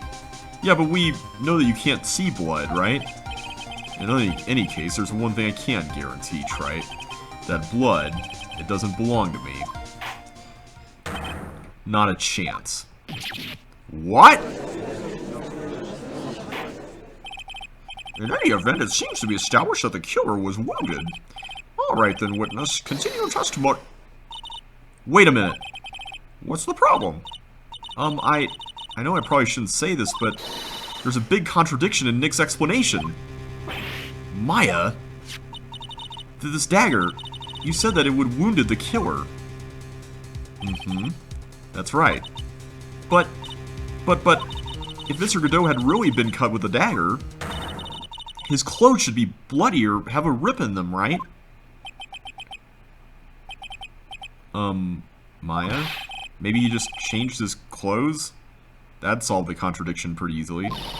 What are you talking about? It's not that simple at all. Remember back to the day of the murder. Everyone that was on the inner temple side got trapped there. Ah, that's right. And once the bridge was fixed and the police headed for the inner temple, Mr. Godot was already there waiting for them. He never had a chance to change his clothes.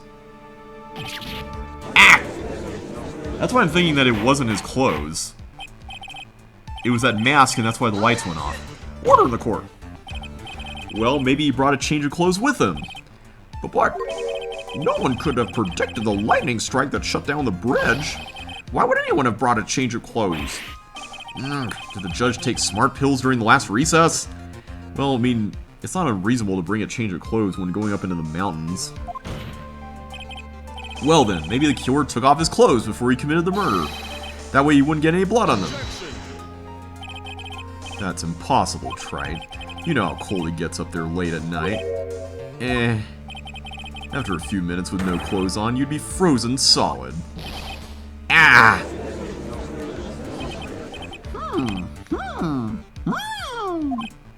Ha. So that's all you've got. I knew you weren't tough enough to finish this. Irk. Right now, if Mia Fey were here... she would have closed the book on this case already. If Mia Fey were here? So come on, Trite. Can you do it or not? How about it, Mr. Wright? You've accused Mr. Godot of being the killer, but can you prove it? Have you got even one piece of evidence? The question isn't whether I can prove it or not. The fact is, I have to prove it. That's the only choice I have. I was taught that it's one of the rules of being a lawyer. Yeah, that's one of my rules. Godot, I can prove it. I'm going to bring your magnificent vengeance to fruition, just as you want it. And we get the classic cornered music. Let's go. Ha. That's good. A fighter till the bitter end, Trite. Since there's just one piece of evidence that can prove your point, why don't we go for the unlimited penalty? Are you trying to pressure me, Mr. Godot? Because it doesn't matter to me. I've got the one piece of evidence I need. Give me a break. You've got nothing, Trite. So what do I do at the time like this? It's simple. I've got to think outside the box and approach this from a different angle. Don't we always? Alright then, Mr. Wright. Let's hear what you got. There's one thing I've demonstrated in the previous cross-examination. The killer was wounded. That was proven by the blood on the dagger. But we decided it was impossible for him to have hidden such a wound. If he had been cut by a dagger, there should have been a bloodstain on his clothing. There's one place the killer could have hidden his wound. What did you say? Hidden? This is it. My last stand. I need to think about this from a different angle. I don't need to think about why there were no bloodstains on his clothing. I need to show how he hid the wound. It's the end of the line. The final stop, Trite. Let's hear what you've got. Where's this location where you say the killer hid his wound? Wait. We have to present a piece of evidence. I thought it would be like a pick a multiple choice thing. So we only have 2 pages of stuff here. Do we present the profile, like, with the mask on? I'm gonna see if that's right. Yep, it is. Awesome. Ha! I don't know what you're talking about. And frankly, I don't need to know. What I do know is that you'll never be half the lawyer she was. Isn't that right, Trite? Ooh. What was that just now? Mia? It can't be. You're living on through him? Even as we speak, you're still hiding the wound.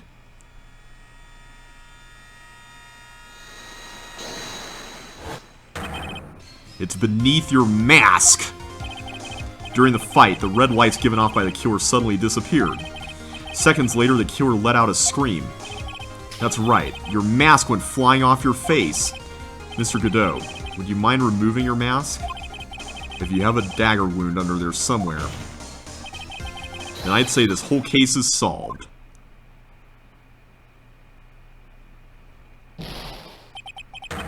Arg!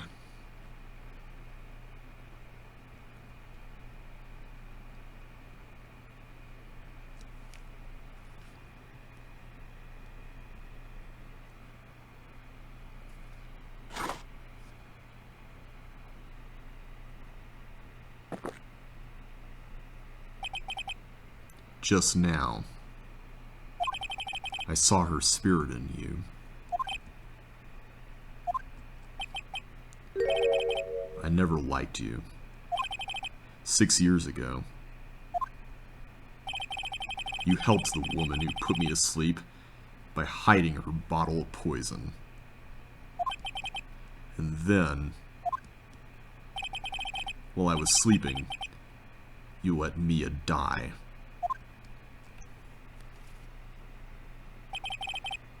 But you didn't care. You just kept living your pathetic, happy-go-lucky life.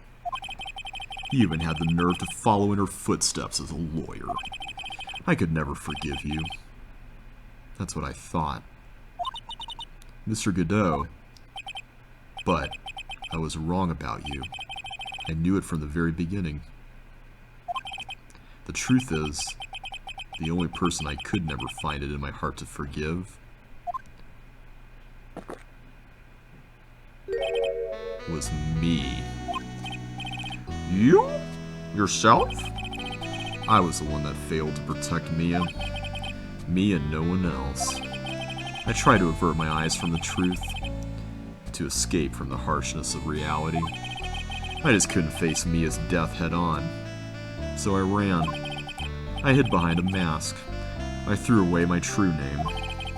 I couldn't even deal with being a defense attorney anymore. So I quit.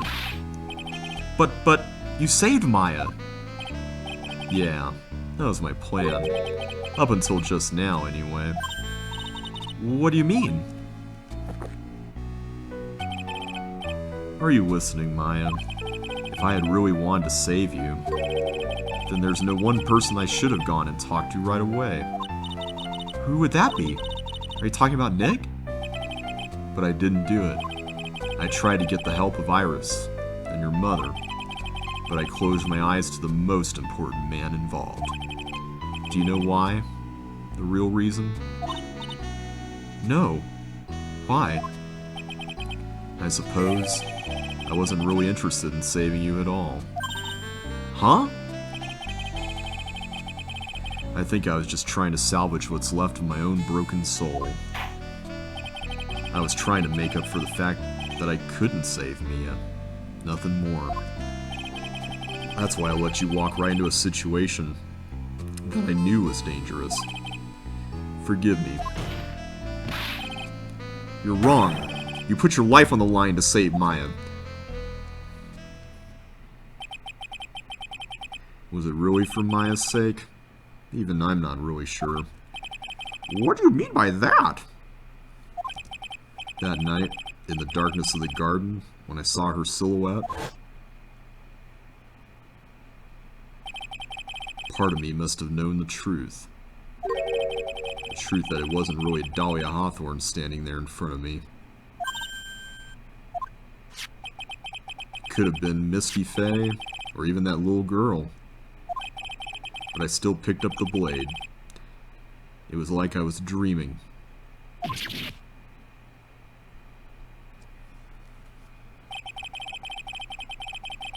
I'm not exactly sure what was going on in my mind at that point. Was I really motivated by the pure desire to protect Maya Fey?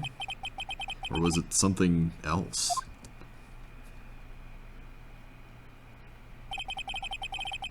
Was it my hatred for a woman who had stolen everything from me 6 years earlier? Could it have been simply a desire for revenge?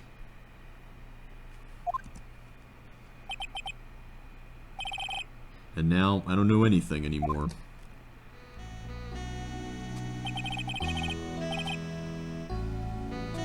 I did learn something today, however.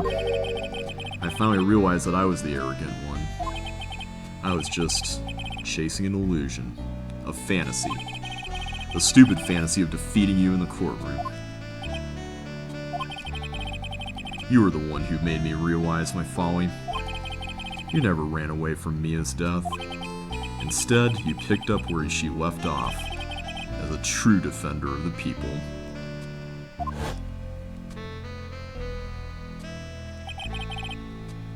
In that one moment, I understood everything.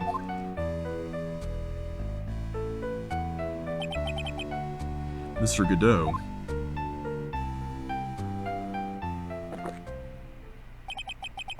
I think you already know this, but if you don't, my name is Diego Armando. Mr. Armando, I believe in you. I know you were trying to save me.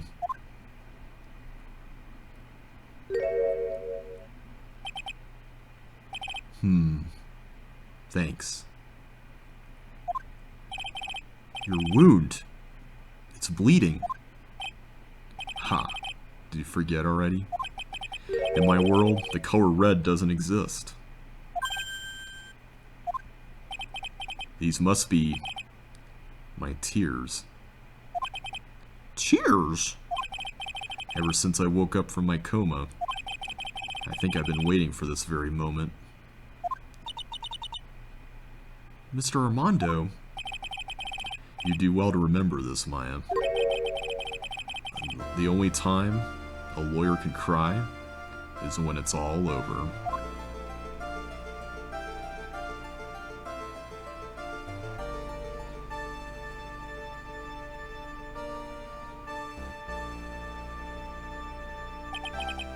This time, it really is all over, isn't it?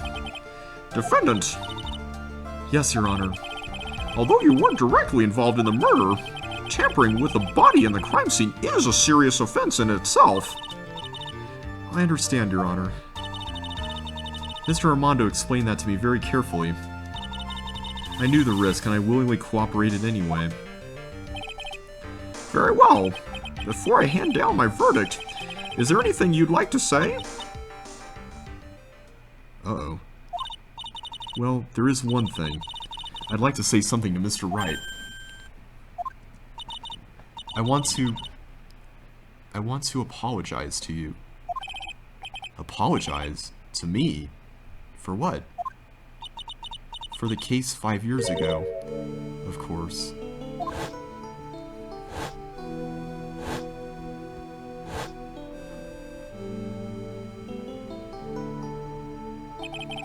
I just remembered. Weren't you poisoned by your own lover? Not exactly, but yeah, something like that. Even now, 5 years later, I can hardly believe it. She was going to do it. She was planning to kill me. It's not all that surprising. The two of you hardly knew each other. Huh? What do you mean? You and my sister, you only met twice. Huh? We only met twice? The first time you met was on that fateful day. The day she poisoned Mr. Armando in the cafeteria of this very courthouse. The next time you met her was 8 months later. You met her again on the day that she stole your cold medicine. And Doug Swallow was killed. No way! It can't be true. I mean, during our whole relationship, we were... Oh, for those 8 months?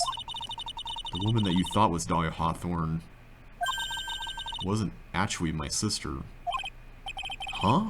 It wasn't Dahlia? I hope one day you can forgive me, Feeny. You mean... That's right. I lied to you for 8 months.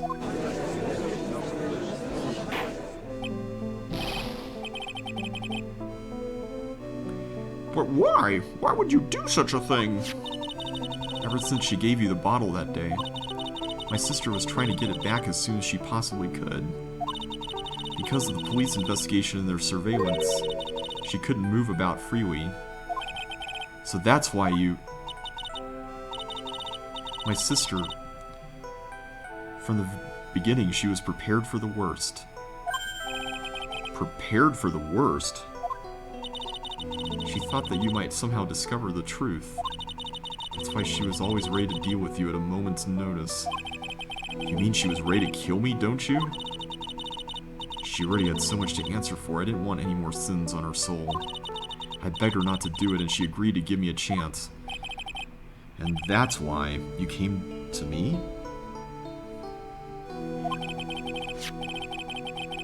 You came to get the bottle pendant back from me in her place? But I couldn't get you to give it back. I failed at something even as simple as that. 8 months passed and I still couldn't get it back from you. Finally, my sister couldn't wait any longer.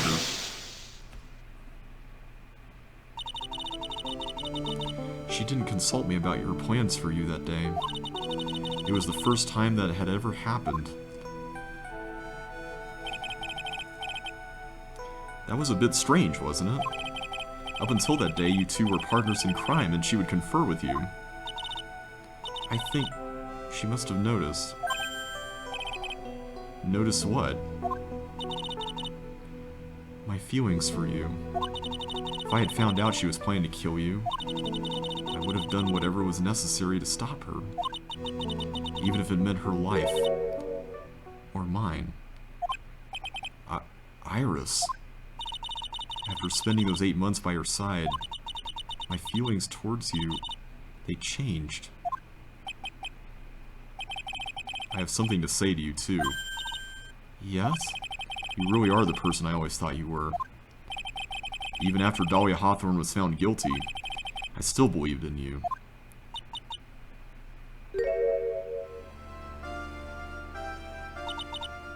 Thank you.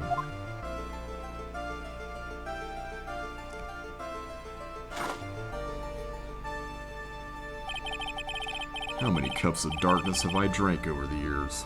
Even I don't know. I'll tell you though, right now, this one here is the greatest cup I think I've ever had. Don't you think so? Phoenix Wright. I'll drink to that. Yeah, I think you're right. The purpose of this trial was to rule on the murder of the victim, Elise Stoneham. At some point, I expect you will be tried for your role as an accomplice in this case. I understand, Your Honor. Very well. On the charge of the murder, I hereby find the defendants not guilty. Court is now adjourned. We didn't get any confetti that time.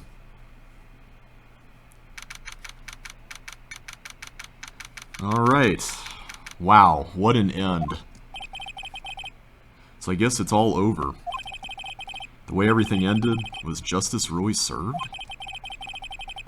The man who risked his life to save Maya is being sent to prison by my own hand. Of course justice was served. Mia! I'm proud of you, Phoenix. Your defense was truly brilliant. But I couldn't save Mr. Armando, the man who cared so deeply for you. You're wrong, Phoenix. You did save Diego. You saved him in the only way possible. You mean, with that verdict? I think one day, you'll understand too. Phoenix, I want you to remember one thing. You were as good out there today as any defense attorney could ever hope to be. There's nothing more you can learn from me. Mia! You've accomplished something I wasn't able to. I owe you a great deal. Thank you. Mia, I'm sure we'll meet again. Someday, Phoenix. I've handled lots of cases and seen a lot of things. And along this journey I've found myself asking just one question. What does it really mean to defend someone? I suppose today's case produced one possible answer. Nick. Maya! I guess it's just like my sis said. Mia? What'd she say? That night when I channeled Mia to get her advice on what to do. This is what she wrote back in my notebook. Don't worry, Phoenix will save everyone in the end. But, come on, cut it out with that gloomy face. Can't you see? Me, sis, and I'm sure Iris too. We owe you for everything you've done for us, Nick. Maya. How? How can you be so bright and chipper after all that's happened? You were brutally attacked. You even saw your mother murdered. Youch! Francisca? Still a softy as always, Phoenix Wright. Excellent work, Wright. Huh? Mr. Edgeworth? When did you get back? Oh, that's right. I guess no one filled her in on that. Edgeworth and Francisca have actually been helping me. Helping you? If these two hadn't been here on the first day of the trial, the defense wouldn't have gotten anywhere. Wow! But where were you, Nick? I heard he fell into a river and caught a nasty cold which he's forced him to sleep all day. Yes, he laid in bed shivering from his fever with Iris's hood pulled over his head. Oh, ouch! Talk about embarrassing, Nick. You'd definitely need more training. Anyway, thank you, Mr. Edgeworth. And you too, Francisca? I don't suppose... Uh-oh. There's room for me in this group hug, is there? Oh, Larry! What's with the, longer than usual face? I realized something when I was reborn. I realized that Larry was never of any use to anyone, not even once. That's not true, right, Nick? What? You're asking me? Well, Nick, is it true? I've got a place in this world, right? Huh? Oh, yeah, of course. I knew it. Everyone would be better off if I were gone for good. No. Oh yeah. Those portraits you painted. They were really good. Isn't that right, Edgeworth? What? Me? Why are you making that face, huh, Edgy? Oh, well, yes, indeed. I certainly can't say that they lack resemblance. Do you really mean it? What about you, Franzi? Did I draw you well, too? Wah! My beauty can't possibly be captured by a mere crayon. Glare from Maya. Nevertheless, I've recognized the effort you put into it, and that's worth something. So then you'll do it? Like you promised? You're going to model for my next picture book, Francie's Whippity Whip Trip? Ah! Don't get carried away. Well, how about that? I guess painting portraits is the only thing I'm good at. Painting a pearl was pretty darn good too, if you ask me. I wish we could see all these paintings. Huh? Now that you mention it, I haven't seen her around. Pearls? Where could she have gone? Well, she was channeling Mia just a little while ago. Normally she would have made a beeline for Maya. Oh, I'll go look for her. Be right back. Hey, Pearly! Right. You seem to be uncharacteristically puzzled. I suspect you are wondering how Maya can be so cheerful despite all that has happened. Yeah. To be honest, I can't understand it either. Francisca. That's right. She lost her father fairly recently as well. I think I understand how she feels. Maya's a much wiser person than she appears. And I think she realizes something. Now is exactly the time when she needs to be as strong as she can. What do you mean by now is exactly the time? Maya wasn't the only one that was badly wounded by this incident. In fact, there was someone that was hurt far more deeply than she. I believe it's for that person that Maya's trying her best not to cry. Someone who was hurt more deeply than Maya? Edgeworth. I think I'm starting to understand, too. Ow! Then tell me, Phoenix Wright, who is Maya Fey being strong for? Is it us? Oh wait, we don't have our profile here. Or is it Godot? Or Pearl? I'm gonna say Pearl. Pearl Fey? The poor kid. After all, the reason that she worked so hard to follow the instructions was because she loved and believed in her mother, Morgan. It's for the good of the Fey clan. I'm sure she believed in every last word. She thought she was doing it for Maya. That's why she was so happy. Aw, I still love that picture. It shows how truly devoted she is to Maya.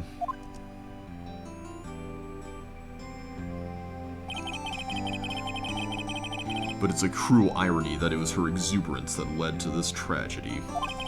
Maya Fey's mother was killed, and Maya herself was put into the deepest peril imaginable. And that's exactly why Maya's putting on a brave face. She's doing it for Pearls' sake. Until she can see her smile again. Oh hey, so this is where you all were. Wow, looks like we've got quite the bunch here today. Youch! What was that for, sir? Sorry about that, Scruffy. My VIP just seems to have a mind of its own. What's up, Detective Gumshoe? Oh, you know, this and that. Anyway, congrats on your win! Let's go out tonight, pal. Dinner's on me. My salary's just sorta kinda gone down by a teeny weeny bit, but it's alright. I made reservations at a first-class French restaurant tonight. Oh, don't tell me it's the French restaurant I'm thinking of. Ah! Pretty good work, Scruffy. That VIP was your reward. Detective Gumshoe? You said a first-class French restaurant? You don't mean... Très bien! Where else? Oh boy. I knew it. We're doomed. Come on, let's go everyone. Can't keep Maggie waiting, pal. Hey you, crybaby, you're invited too. Oh, forget about me. Pearl and I will be at the loser's shack eating potatoes. You know, Maya's taking an awfully long time to get back. She's still out looking for pearls. Aww. Oh, Maya, what's wrong? Nick, what do I do? Pearlie, I can't find her anywhere. Huh? I'll bet she just went back home. That's all. I thought so too, so I called the village, but no one has heard from her. This has never happened before. As I figured, she has been badly hurt by this incident. She feels responsible for the tragedy that has befallen you, Maya. But none of this was her fault. What should I do? Detective Gumshoe. Yeah, what is it, pal? Could you guys go on ahead? But what about you? Maya and I we'll join you guys once we find pearls. Nick! Don't worry about us, Detective Gumshoe. We may be a little late, but we'll definitely be there. We have a lot of celebrating to do tonight, and I wouldn't miss it for the world. Yeah, but you're the... Ah! Very well, Phoenix Wright. Field, go on ahead. Don't keep us waiting, Wright. We won't. But where should we look? Where could Pearlie have gone? Let's go, Maya. There's only one place I can think of that pearls might have gone to. Where could that be? Oh, back here. Hazakura Temple. For pearls, I bet this is a very important place. After all, it's where this whole incident started. What's this? You're back. You're all back again so soon. Sister Bikini. I thought we'd be eating mashed potatoes alone tonight. So she's here? Pearlie is here? She's in the training hall. Why don't you hurry along and go see her? Okay.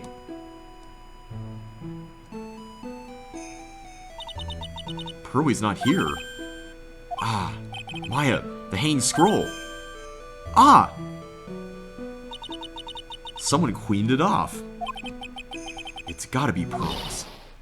Ah! Mystic Maya! Pearlie! Why? Why did you just leave like that? Mystic Maya! Mystic Maya!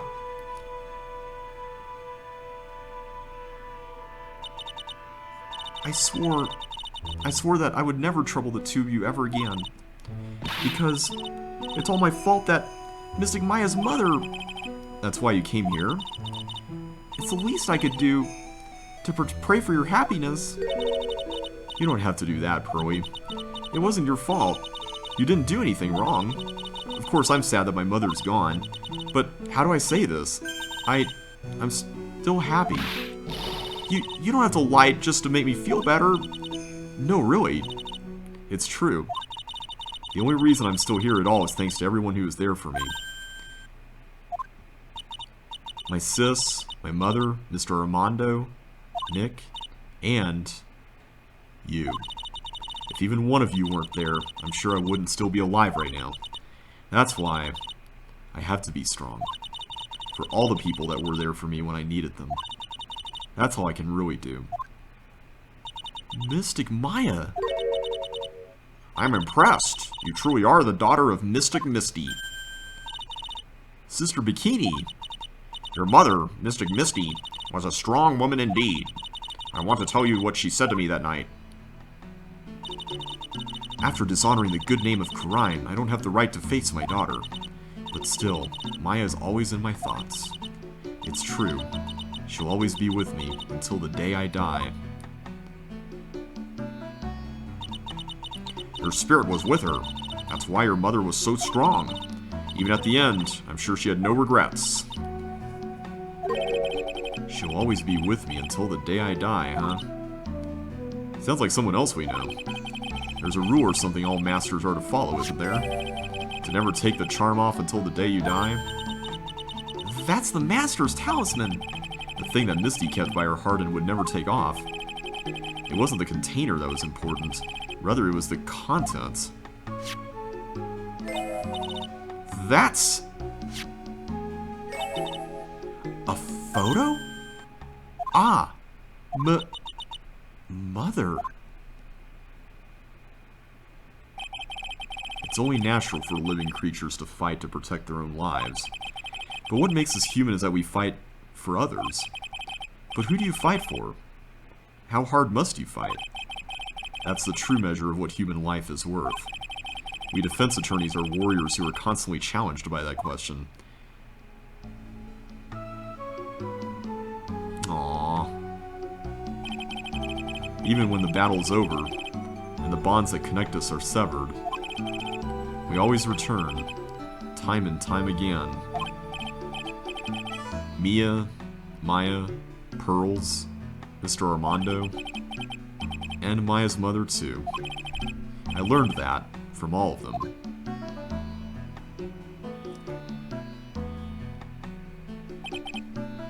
Well, shall we get going? Everyone is waiting. Ah! This is a day to remember, a day when a lot of things were finally put to rest. I think we should celebrate what we've overcome today. But I still can't... Oh, go on, sweetie. You can come back for training anytime. Okay. Alright, I'm gonna make a brand new start too. Sister Bikini, I'll be back for more training, I promise. I know, and I won't go easy on you just because you're the future master. I'll make sure to prepare reservations for 3 when you come back. Wahahaha hee hee hee. Alright, we're gonna have a great feast today, Pearly. You know why? Because training is a battle of endurance. Okay, Mystic Maya, I'll eat lots and lots of food tonight. You know, there's one thing I don't get, and probably don't want to, but... What is it, Nick? Reservations for training is fine and all, but why for 3? Come on, what do you think? You're one of us, Nick. Next time you can train right alongside us. Uh-oh. Huh? I'll be waiting for you. Sister Bikini will take special care of you. Huh? Huh? Uh-oh. I think I know what's coming. It'll be great, Nick. We're going to do the special course, naturally. Huh? That's a great idea. After all, Mr. Nick, you'd do anything for Mystic Maya, wouldn't you? Even walk on hot coals, right? We'll have a nice big meal before we come next time, right, Nick? You know, I was wondering if I could say just one little thing. Sure, of course you can. Oh, I love this part. I can't wait to hear it. I'm getting goosebumps too. Well then, here goes nothing. Objection! I'm going to hold my thoughts until the credits are over, because I've learned by now that we need to just read these as they come along here. I'll really have to work extra hard now. Master Kurine and the office manager are writing company law offices, and I have to be a good big sister to Pearly and Nick too. Well, as long as I'm not locked up or captured or something like that. Don't jinx it, Maya.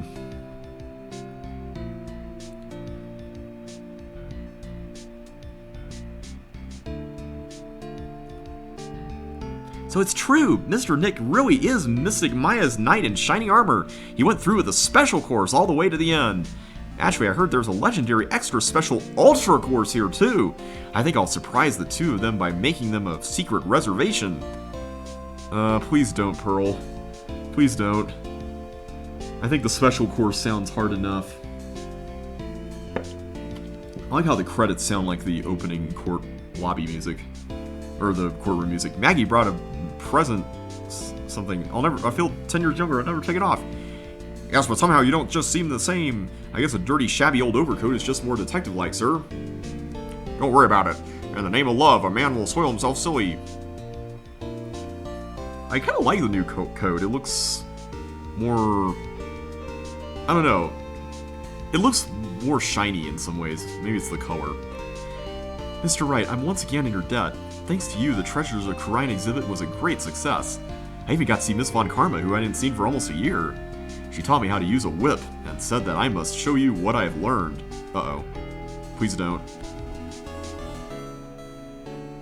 Aw, we get the Maya theme here. That's sweet. Do-do-do-do-do-do-do-do-do. Desi and I started a company called Mass to Mass Consulting. We're dedicated to stopping the evil plans of all the criminals in the city. Our motto is, cut it out, please! Pretty cute, huh? Well, we also sell plans to the criminals as a kind of side business. I wonder if that's okay. Sometimes I think maybe we're the worst criminal. I see some things haven't changed. Man, it feels so long ago that we did the mass-to-mass case. Like, I had a different job back then. I wanted to show my appreciation to Mr. Wright for exterminating Don Tigre, so I lent him $500,000 and a tea set.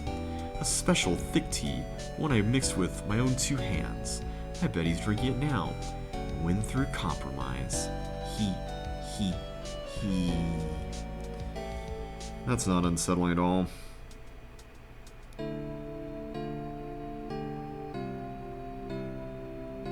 I'm just holding in the way. A wrinkly, grumpy, clown-nosed waste of flesh. At least, that's what I thought. But my grandkids had a birthday party for me the other day. Talk about embarrassing. 69 years old and I cried like a baby with a dirty diaper. Well, I'm glad you got a happy ending, too. And then you got to connect with your grandkids, that's nice. As usual, we have an abundance of work to do. We've hired a new programmer to replace Glenn Elg. I do hope everyone will get along. His name is Adam Matta. Of course it is. As soon as I heard his name, I knew our brain circuits would align perfectly. Yep, that makes sense. I'm sure there's no particular reason for that. My, more reporters? Since the murder, we've made so much money, I hardly know what to do. I think the magazines like us because I provide such a nice visual, especially in spring. I can hardly wait for Iris to come back. Wow!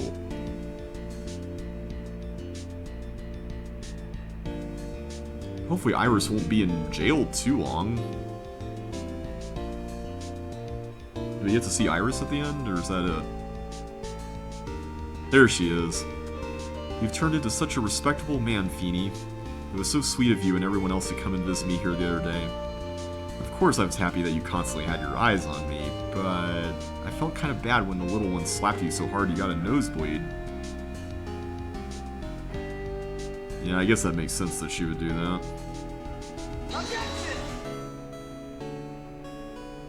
Oh, we get the voice actors here. That's cool. Are we gonna get, like... Oh yeah, it would just be the main characters who have voices. I'm like, we're gonna get everybody throughout the entire trilogy, but I don't think many people actually have voices. It's just... Yeah, them, Mia, Francisca, Edgeworth, Godot, Von Karma. I guess Von Karma would be potentially one that they could show here. And Francisco, yeah.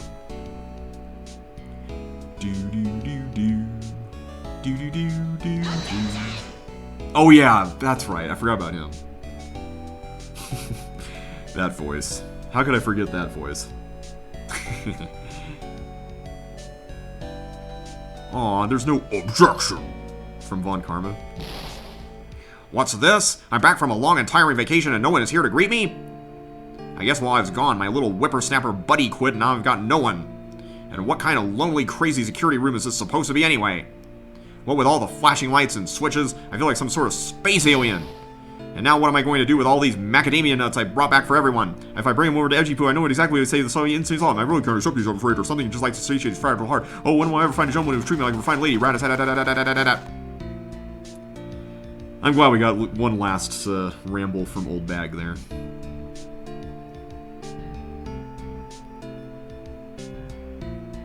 I finally found something I love to do!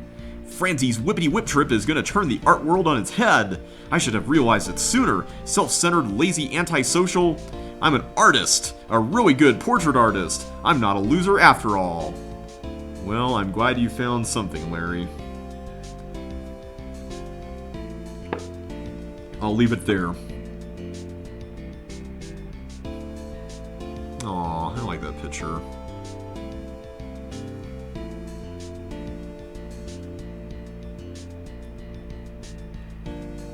So are they implying with this that Godot is dead alongside Misty and Mia?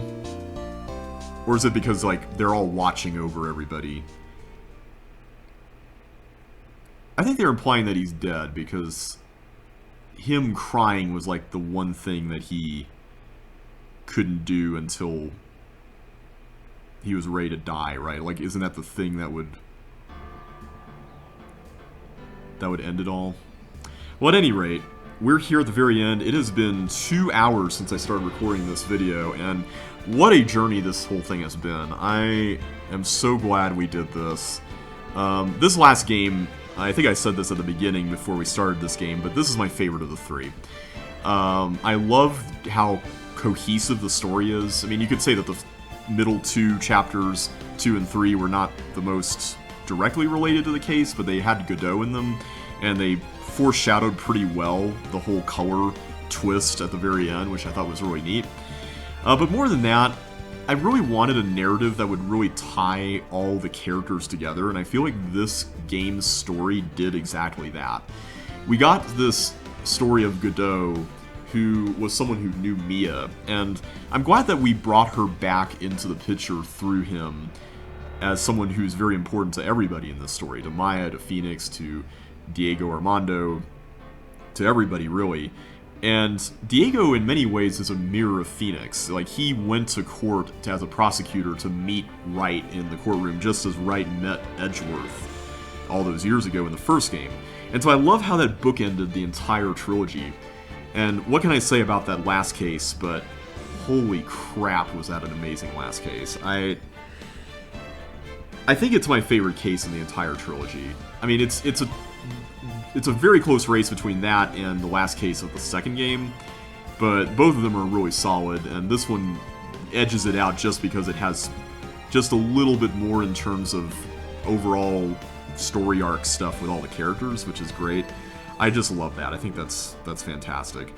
The only complaint I would have about that case is that I kind of wish Edgeworth and Francisca got a little bit more development in terms of their, you know, relation to everything other than just being there to tie everybody and everything together. I felt like Francisca especially was shortchanged a bit by how her arc ended in the second game, where she was basically defeated by Phoenix and left in a place where she had to think about a lot. But here, she was mainly just used for humor and comic relief with the whipping and stuff, and it didn't really expound upon that journey any further, so I'm kind of a little sad about that. I wish they had done more with her, and I wish that Edgeworth and she got more scenes together, so that would be my only, like, big complaint. But other than that, that's not even a big complaint. That's pretty minor at the end of the day. The other cases were pretty good. I think Recipe for Turnabout's my least favorite of all 5 of these. I think it had the most annoying characters by far. The mystery was kind of interesting, but at the end of the day, we pretty much knew what the killer had to look like based on the central conceit of it. And yeah, it wasn't the best case. I liked the mask-to-mask one far more just because it had a really cool twist in the middle where it looked like everything was fine until the murder happened. So I thought that was cool. And then the real culprit was using that whole deal to hide behind the real murder. So I thought that was a really neat little swerve that the game threw at us there. And then cases 1, 4, and 5, just as a bunch, tying together Dahlia, Dahlia has to be one of my favorite villains in the series, just because she was so evil, so conniving, and really didn't have any remorse for anything. And she didn't do like the classic Phoenix Wright villain stuff where, there was all this, no, like I guess she did that a little bit, on the stand, but it wasn't like she just completely broke apart at the very end. And even when she did, it was like, I'll get revenge on you, Mia Fey, wah! And she actually tried doing it. So I appreciate that there was a through line to it. It wasn't just someone falling apart like the other games villains have traditionally been. So overall, Trials and Tribulations, absolutely my favorite in this series. If there's one other complaint I would have about it, it's that mechanically it didn't really do anything different. But on the flip side of that, you could say that it's kind of consistent with the other two games, sans the 5th case of the first game, which was DS exclusive. So yeah, overall, this trilogy, I mentioned this at the very start of the whole Let's Play, but it holds a special place in my heart as something that introduced me to these kinds of visual novel games. It has certainly been something that has inspired and paved the way for games that have come out since, like Danganronpa and other similar games. So I appreciate the impact that it's had on the industry. Some of the humor might be a little outdated, but even so, it's still, a lot of the game still holds up. Despite the fact that, we don't use flip phones and stuff anymore. The characters, though, are where this trilogy really shines, in my opinion. Phoenix is a really likable and relatable protagonist. I love that we can hear his inner monologuing throughout the series. It's one of the things that makes him so relatable and so likable. Edgeworth is a great foil to Phoenix, and I love the relationship that they share.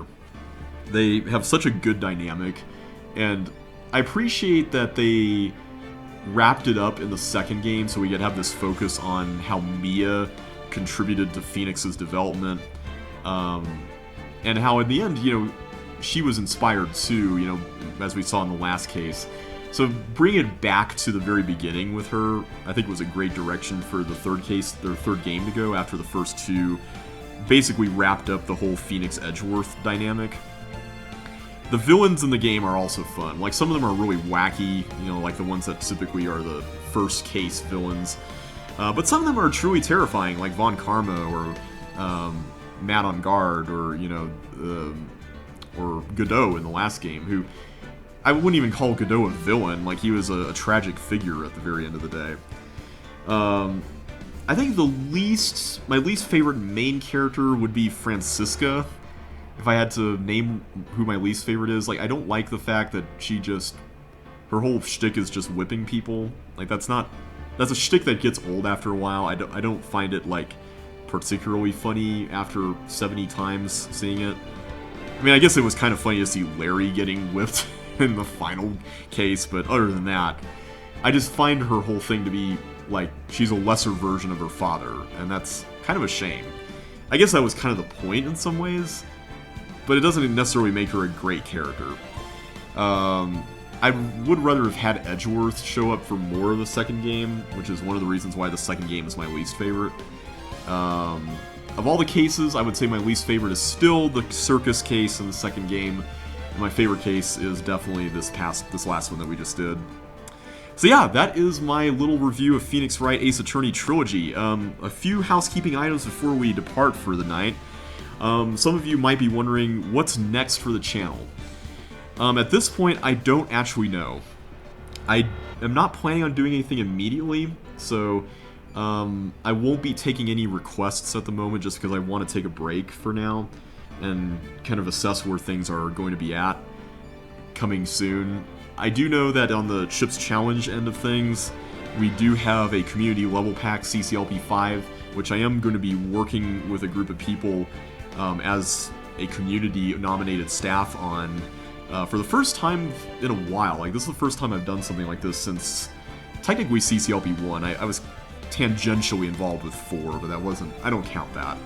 So it's going to be the first time in about 8 years or so that I've done something like this, and I'm really excited to help bring that to fruition. So I'm going to be busy with that, and once it comes out, which will hopefully be sometime next year, I'll probably be playing through that, just for completion's sake and to provide some commentary. I might do a Let's Play beforehand of Walls of CCLP1, the set that I designed about 4 years ago, just as a sort of precursor to that, just because I want to give some commentary on all those levels. But I don't know when that will be. It will probably be soon, just because I don't want to provide too much commentary while voting is going on. Or, sorry, not while voting is going on, after voting is ended, knowing what the results are by virtue of being on the staff. So I kind of want to do that sooner than later. So maybe that will happen at some point soon. But other than that, there's no immediate plans, so I'm going to take a break for now and focus on other life stuff. I don't have any immediate plans to play other Ace Attorney games. For one thing, I feel like this is one of the least popular Let's Plays I've done on the channel. I'm sad to say. I really enjoyed doing it, but the videos were long, which I'm sure didn't help much. And not everyone is into visual novel games, so I understand that. But I thought it would be a good Let's Play to do, just because I really enjoy this game. I think it's great, or these 3 games. I don't think the other 3 mainline Ace Attorney games are on Steam yet. I'll have to look at that. I know the next one, Apollo Justice Ace Attorney, is not. The latter 2, I know Dual Destinies is not. Spirit of Justice, the 6th one, maybe. I think that might be the one that could be on Steam, but I know the 4 and 5 are not. So I'll have to see about how I could play those, if I do play them. Maybe they'll eventually get a release, so I'll wait and see how that goes. But for now, I have no immediate plans of doing any of the other games. So, at any rate, thank you all so much for watching. If you've made it all this way, man, I really appreciate you guys. Like, you've been great. Thanks for the comments that you've been leaving on this Let's Play. I really appreciate them. I've been reading them, and I'm just thankful that there are people out there who are watching this. So, if you enjoyed this, don't forget to give the video a like and a thumbs up, and subscribe to the channel to see when the next video will happen. And until then, take care, and I will see you next time.